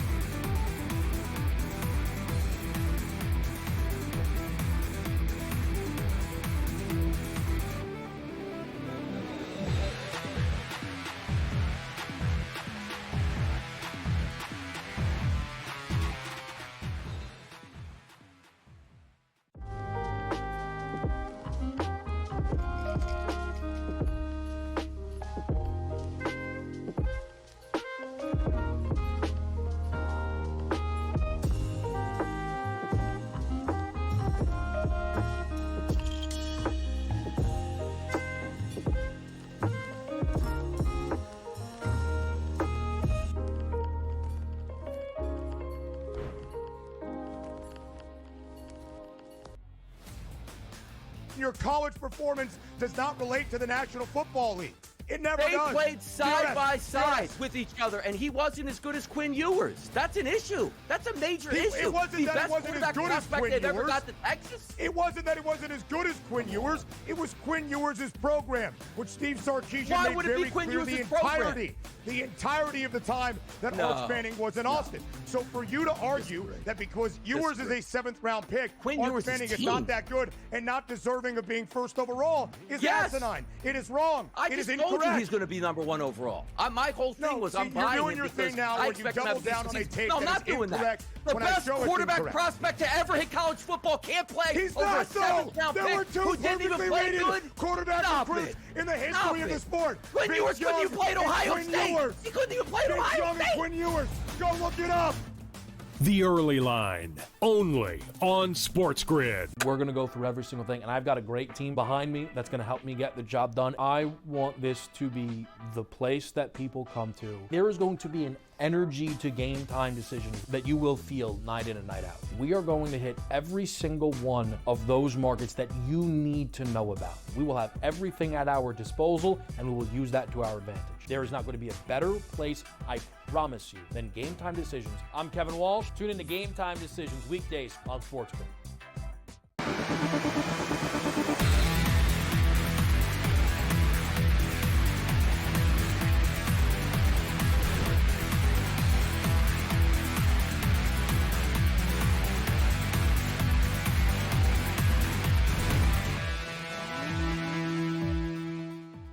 All right, welcome back in Game Live. Game Day here on the grid. 30 past hour number 2 as we continue to monitor the NHL, little NBA, and obviously baseball full slate. Let's welcome in our good buddy. See and hear him all the time over on Sirius XM, NFL Radio, NHL Radio, updates. He's Mr. Everything. Our good buddy Zig Fracassi. What's going on, Zig? Hopefully doing a little bit better than our Boston Celtics, which is just a disaster.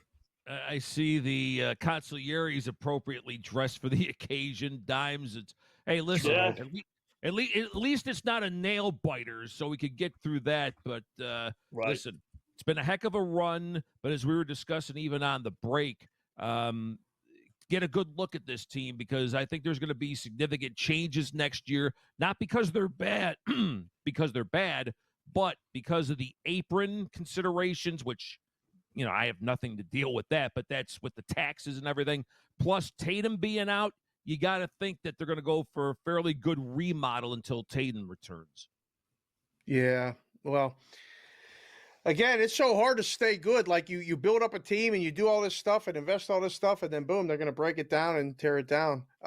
Let's move on to different topic. I don't want to belabor that point. I did dress up in the Celtic stuff today to try to be a good teammate for Wetzel. Zig, I tried my best. I can't help them. I can't help them. Effort, Dave. Right. Can anything help the Toronto Maple Leafs here get a win on the road in Florida?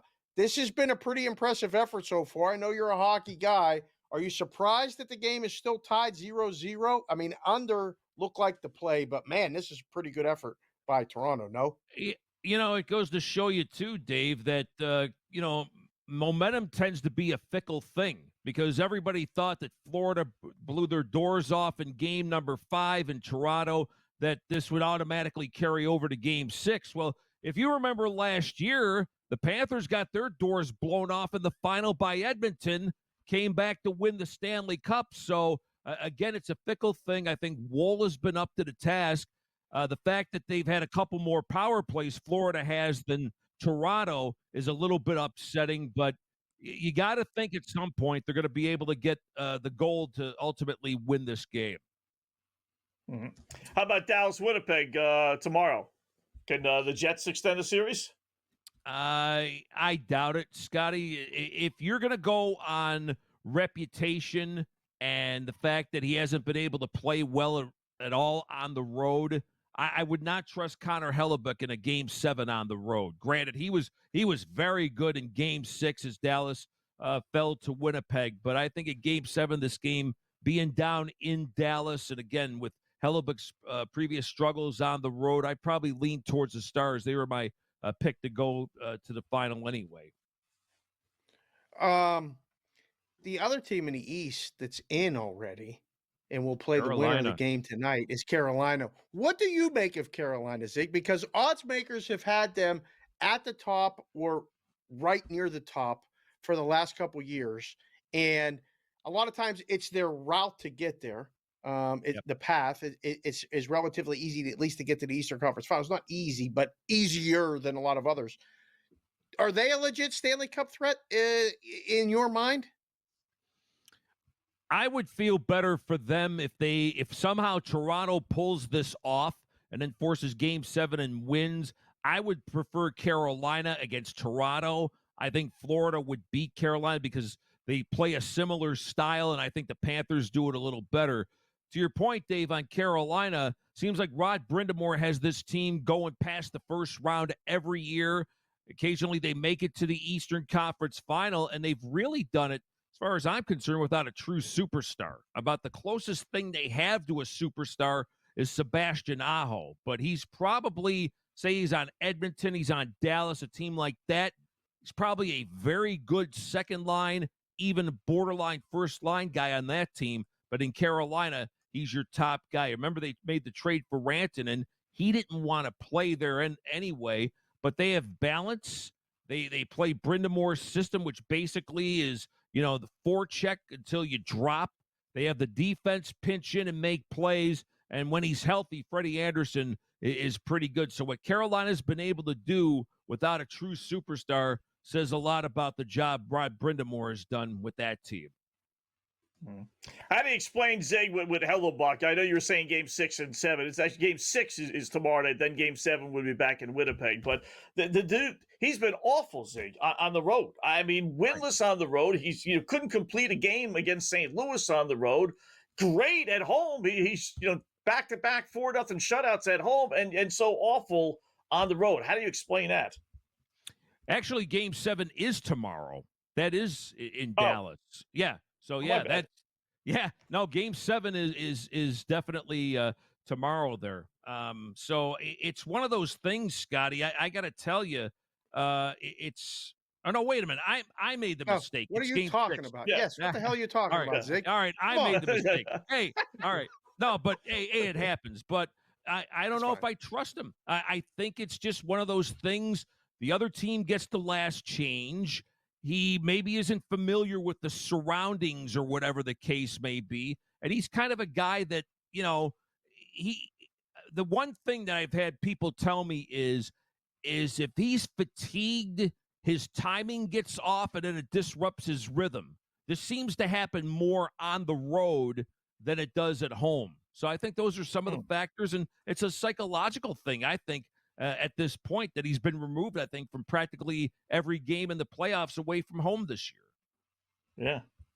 Yeah. I got to mention it. I mean, the odds-on favorite for a lot of people is Edmonton Oilers, Zig. I mean, Edmonton got to the final last year, lost the Game 7, and was dismissed by a lot of people that they were going to lose to the Kings in the first round. They found a way to win that series after losing the first two games. Yep. They controlled most of the play against Vegas. I watched every game. I was going to go to the game 5, and I said, no, I'll take a pass. I'm going to stay here and do the show with Wetzel because I don't think they're going to win. It turned out to be a pretty good game, but they didn't win. Edmonton's sitting and waiting. Is Edmonton – I think they're different, Zig. They got the goaltending. Skinner's back. And if he falters again, they know Picard can do it. Edmonton legit looks like the best team overall to me. What about you? Yeah, it pains me to say it because as much as I love McDavid and Draisaitl and all that, let's face it, this is an organization that for a lot of years bungled top picks. Nail Yakupov, among others, guys that they had in top 5, top 3, and for whatever reason, it never worked out. But it seems as though they get rewarded when you land Draisaitl and McDavid. They've really changed the temperature of that team.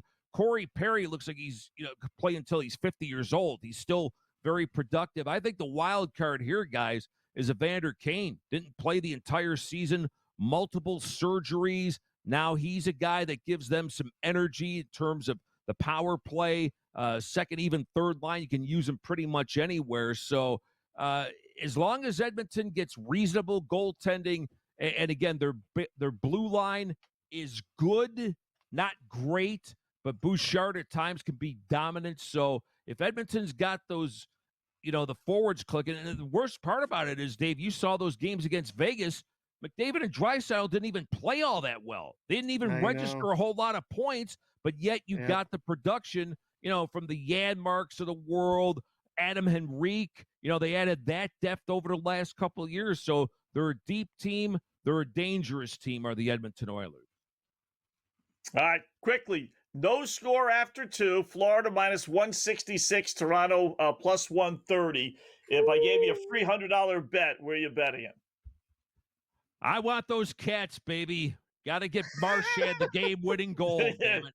Oh, wouldn't that be great? Wouldn't that be something? Yeah. Let's that's do better one than more 14. Zig, that's better than 14-23, is it not? The guy throws you a $100 free bet. I'm waiting for my check. Thanks, guys. Yeah. Thanks, Zig.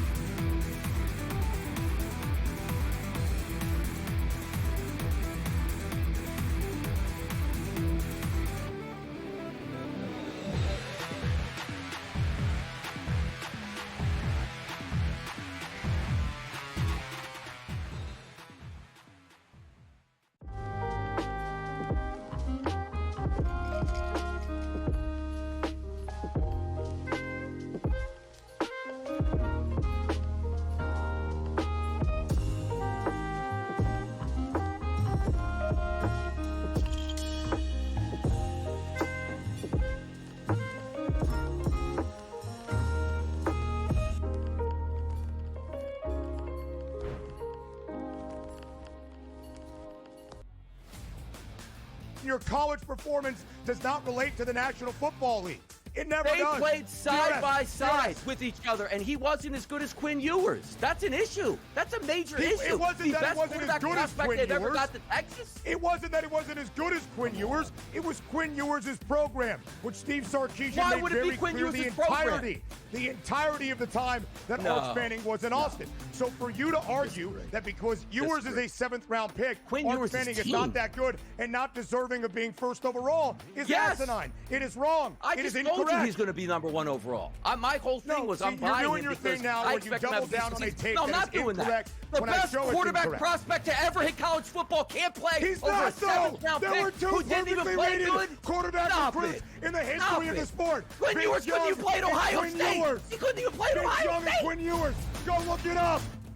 The Early Line, only on SportsGrid. We're going to go through every single thing, and I've got a great team behind me that's going to help me get the job done. I want this to be the place that people come to. There is going to be an energy to game time decisions that you will feel night in and night out. We are going to hit every single one of those markets that you need to know about. We will have everything at our disposal, and we will use that to our advantage. There is not going to be a better place, I promise you, than Game Time Decisions. I'm Kevin Walsh. Tune in to Game Time Decisions weekdays on SportsGrid.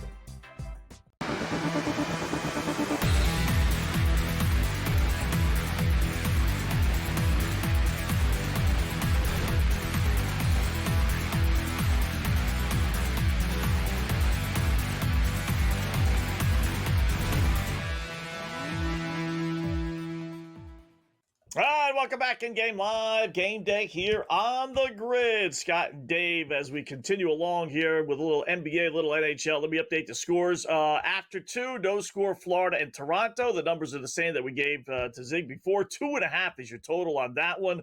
NBA, real quickly, they have begun the second half. No change. Knicks by 29. I hate to say I told you. I hate to be right. Check that. Knicks by 31. Just changed. 74-43. I don't know why I always have to be right, but I am.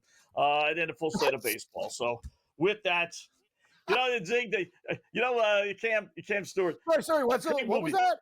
I always I don't know, but I always am right. Oh, okay. Yeah, well, it's like it's like broadcast news. Remember broadcast news where the girls in the booth, right? And the guy says, "Really, it must be really hard to be the smartest one, sarcastic in the room," and she says, "You'll never know." Great line, hey, great line. I'm on the Knicks tonight, and Paul Bovey's at the game, and I know one thing. I know one thing about Paul. Paul and magnets find money. Me, it's the opposite. It's the polar effect. My magnets find like gum, tacks, lose popcorn kernels, whatever I can find that's worth nothing. That guy is money. I love betting horse racing with him, and he's at the Knicks game tonight. I'm like double click on the Knicks. As for the Leaf game, I've varying opinions. It really sucks that I could tell now Nyes is hurt, and he's my favorite player and best player on the team so far. So somebody else is going to have to step up for these guys. It was an amazing first period. That was one of the best first periods ever, even though they didn't score. And then Florida kind of dominated the second. So if it's kind of like an MMA fight, we took round 1, they took round 2. We'll see what happens in round 3. But all I can say is this: I'm very proud of at least the effort in the first period. And somebody's going to have to dig deep. I like what John Tavares is doing, guys. He's shooting the puck from everywhere, Carolina Hurricane style. Stop screwing around with it. That's why I yell at the TV with this team so much. It's still, they can't help themselves. Again, like they were shooting the puck earlier, and then now screwing around, power play, back and back and back and forth and back and forth. Just shoot it, shoot the damn puck, find a lane, and get in front of it with like a big guy in front of the net, like Tavares, a stick. Anyway, I digress. Guys, I have a feeling this is going to be just like the Oiler Vegas game. Congratulations to Edmonton, Dave. That was I'll give it, you know what? At least Vegas went out with a fight, not a whimper. Hill played his ass off that game. It was a great, and people say, I don't like 0-0 hockey. I love those type of hockey games, man. Going to overtime like that, that's a dream. 6-5 games suck. I like those games where every possession matters. And I think this is going to be very similar, guys. I would not be shocked if this game went to overtime. Both teams look very, very strong. Under for the game before the game, but under 2.5 right now. I think that should be a problem, though, Dave, because it's 1-1, we lose. 1-0, you pull the goalie, you might do it again. It's a dangerous number. I'm on the under pregame, so I got that in my back pocket. But I'm just saying, but we're here to give live picks. I don't know, man, if there was a 3.5 with juice, I'd say do that. And Pat, like how Gabe does those alternate lines. If you guys could find a 3.5 and even lay 50 cents or whatever, I would, because I don't think we're going to get 4, but we could get 3. That's the problem. 1-1, it's automatically over. 1-0, 2-0, and the question is, would it be 3-0 with an empty net goal? So those are the things, guys. I got to tell you, this golf tournament, it's been a great start. But we have a lot to go. Oh, I'm loving Dave. I'm gonna be honest with you, Dave. Like my Max Homa pick at 125 to 1. The guy's like literally in what is he, 4th place? He's right there, Cam. I didn't even want to say it out loud. He's right there. But listen to this. I just want to tell the listeners why this sport is insane. Listen to this. This is who did not make the cut. Jordan Spieth going for the career Grand Slam. Hottest player in the world, Sepp Straka. Shane Lowry, a top 5 machine. Justin Thomas, the 4th favorite on the board to win, not there. Ludwig Aberg, everybody's hot pick, one of the best players in the world, not there. Hideki, no cut. Patrick Reed, no cut. Cam Smith, he's done. And this is the classic. Brooks Koepka, +9. Phil Mickelson, +9. Dustin Johnson, +12. Don't even go to the golf course anymore. Stay in bed with Paulina. It's safer there. That guy's awful. Here's why I don't bet golf, though, except for your picks, Cam. You had 1, 2, 3, 4, 5, 6, 7, 8, 9. You had 10 guys tie for 7th place, which means you had 7 guys tie for 10th place, which means if you bet one of those guys to finish in the top 10, if you're doing a book that has dead heat rules, you lost money. You're only getting paid on 1/7 of your bet. I told people this a long time ago, and this is the most important thing I'll say about golf gambling, and I want everyone to hear it. You don't play golf on a book that doesn't have top finishes bracket, including ties. You get paid the full amount. I don't care if it's 5 cents less or whatever. You know how many times you get burned because of that situation? If you're doing that, you're playing into their hands, Scott, because you know every time there's going to be guys who are T6 together, T11. You know, that's the way golf works. It's like there's a million guys in the field. It happens that way. You have to play top 10, top 20. Everything has to have, including ties. You might not get the same number, but I'll tell you, in the end, you will save yourself tons of money. Like I can't even stress this enough. It is so vital. So guys, if you're playing golf, that's the advice I really wish everyone would take. And we try to do a service here on SportsGrid, tell people what to do. Dave, you know the business. Like, imagine you win. You're sawing it off in 7 pieces. No offense. Like, where's my dinner? It's not even a push. It's not even a push, guy. If it was a push on the other 6 pieces, okay, but they consider dead heat a loss on the other 6. One of the worst people who play on books like that. You got to get a new book for golf. If you like golf betting, you don't do that. And I'm dead serious. Like that's just you're killing yourself. It's just you're giving money away. So hopefully we'll get it back. Yeah, you're one of our horse guys. I know you bet the horses. The Preakness is tomorrow. Always have a nice graphic with the I got one for you. Give us something because everybody got journalism, either first or second. It makes sense, but what do you got? You got 30 seconds. I got a horse. I like the box, but the horse that I like for the upset, he's 5-1 River Thames. That's my horse. I love him. I watch him. He's a very, very dangerous horse. Watch out for River Thames. If things go the right way and he gets a good trip, he's the one horse that could take down journalism, in my opinion. River Thames. Right now, he's 9-2 plus 450. Lost to Sovereignty by a neck in a Fountain of Youth. So you got it, brother. A little bit of history. Yeah, do your homework, Wetzel. Fletcher, though, 0 for 10 in the Preakness. We don't bet streaks like that, Cam. Talk to you later, bud.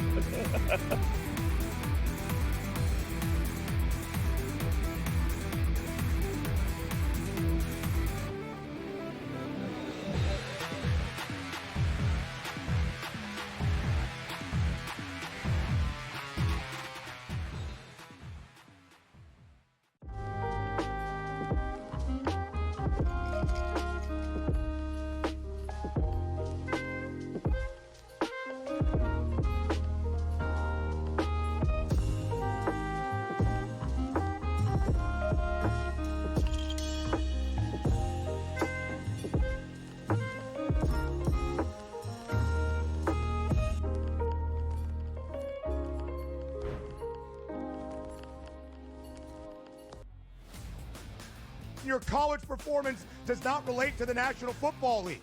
It never does. They played side by side with each other, and he wasn't as good as Quinn Ewers. That's an issue. That's a major issue. It wasn't that he wasn't as good as Quinn Ewers. Ever got to Texas? It wasn't that he wasn't as good as Quinn Ewers. It was Quinn Ewers' program, which Steve Sarkisian made very clear the entirety of the time that Arch Manning was in Austin. So for you to argue that because Ewers is a 7th-round pick, Arch Manning is not that good and not deserving of being first overall is asinine. It is wrong. It is incorrect. He's going to be number 1 overall. My whole thing was I'm buying you're doing your thing now where you double down on a tape that is incorrect. The best quarterback prospect to ever hit college football can't play He's over not, a 7th-round pick. There were 2 perfectly rated quarterback recruits in the history of the sport. Quinn Ewers couldn't even play at Ohio State. He couldn't even play at Ohio State. Quinn Ewers. Go look it up. The Early Line, only on SportsGrid. We're going to go through every single thing, and I've got a great team behind me that's going to help me get the job done. I want this to be the place that people come to. There is going to be an energy to game time decisions that you will feel night in and night out. We are going to hit every single one of those markets that you need to know about. We will have everything at our disposal, and we will use that to our advantage. There is not going to be a better place, I promise you, than Game Time Decisions. I'm Kevin Walsh. Tune in to Game Time Decisions weekdays on SportsGrid.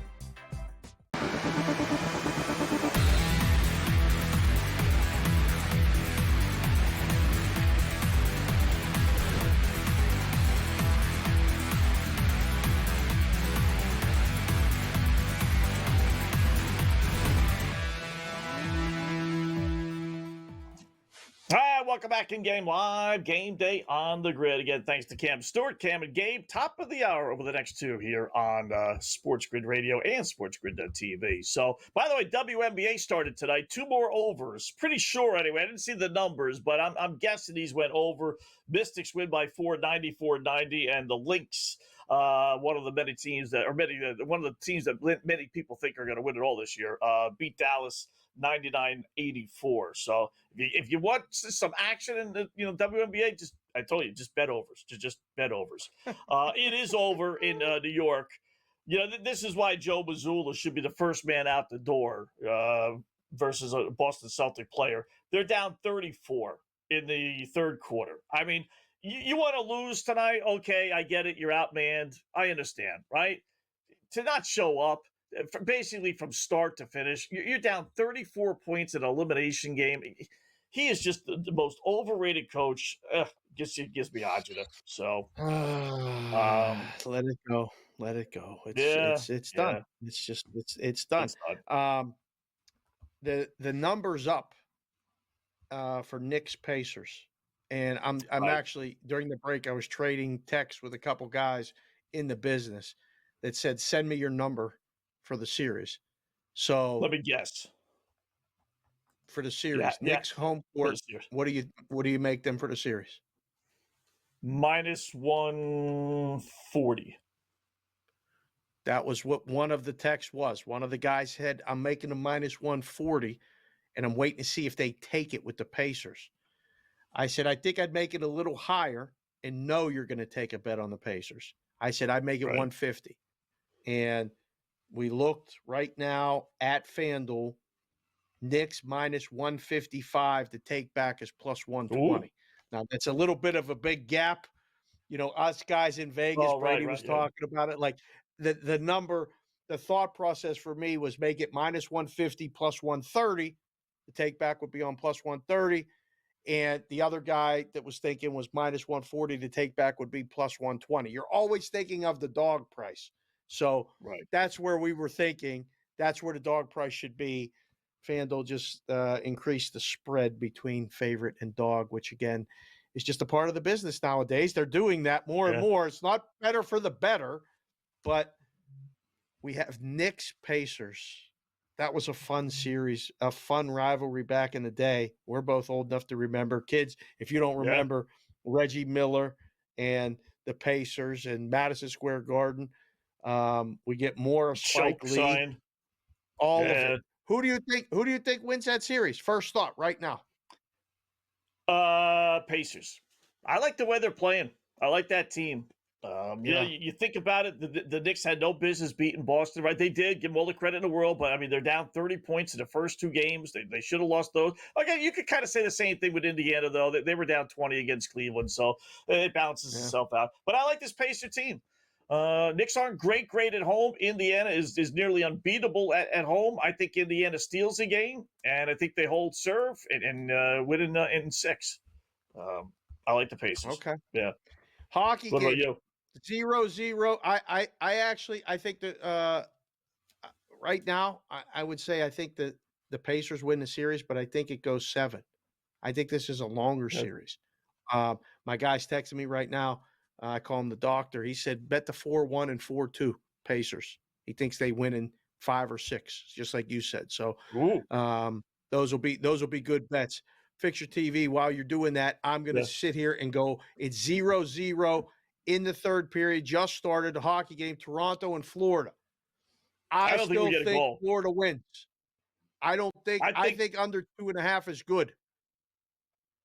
I think under 2.5 is good, too. They're not getting 3 goals. I heard you and Cam were talking. They're not. Listen, this has got 3 overtimes. Mark it down. If you can make a bet who's going to score in what overtime, Florida scores. Throw Marchand on there. Why not? We got to have something positive for Boston. Or maybe that's one more dig at Boston sports today. Red Sox losing to Sale and the Braves. Celtics get annihilated and having their former Bruin score the game-winning goal for Florida in the third overtime. Our poll question, words you hear most often on the golf course, basically, I hate this game, 66% winning the way. Wow.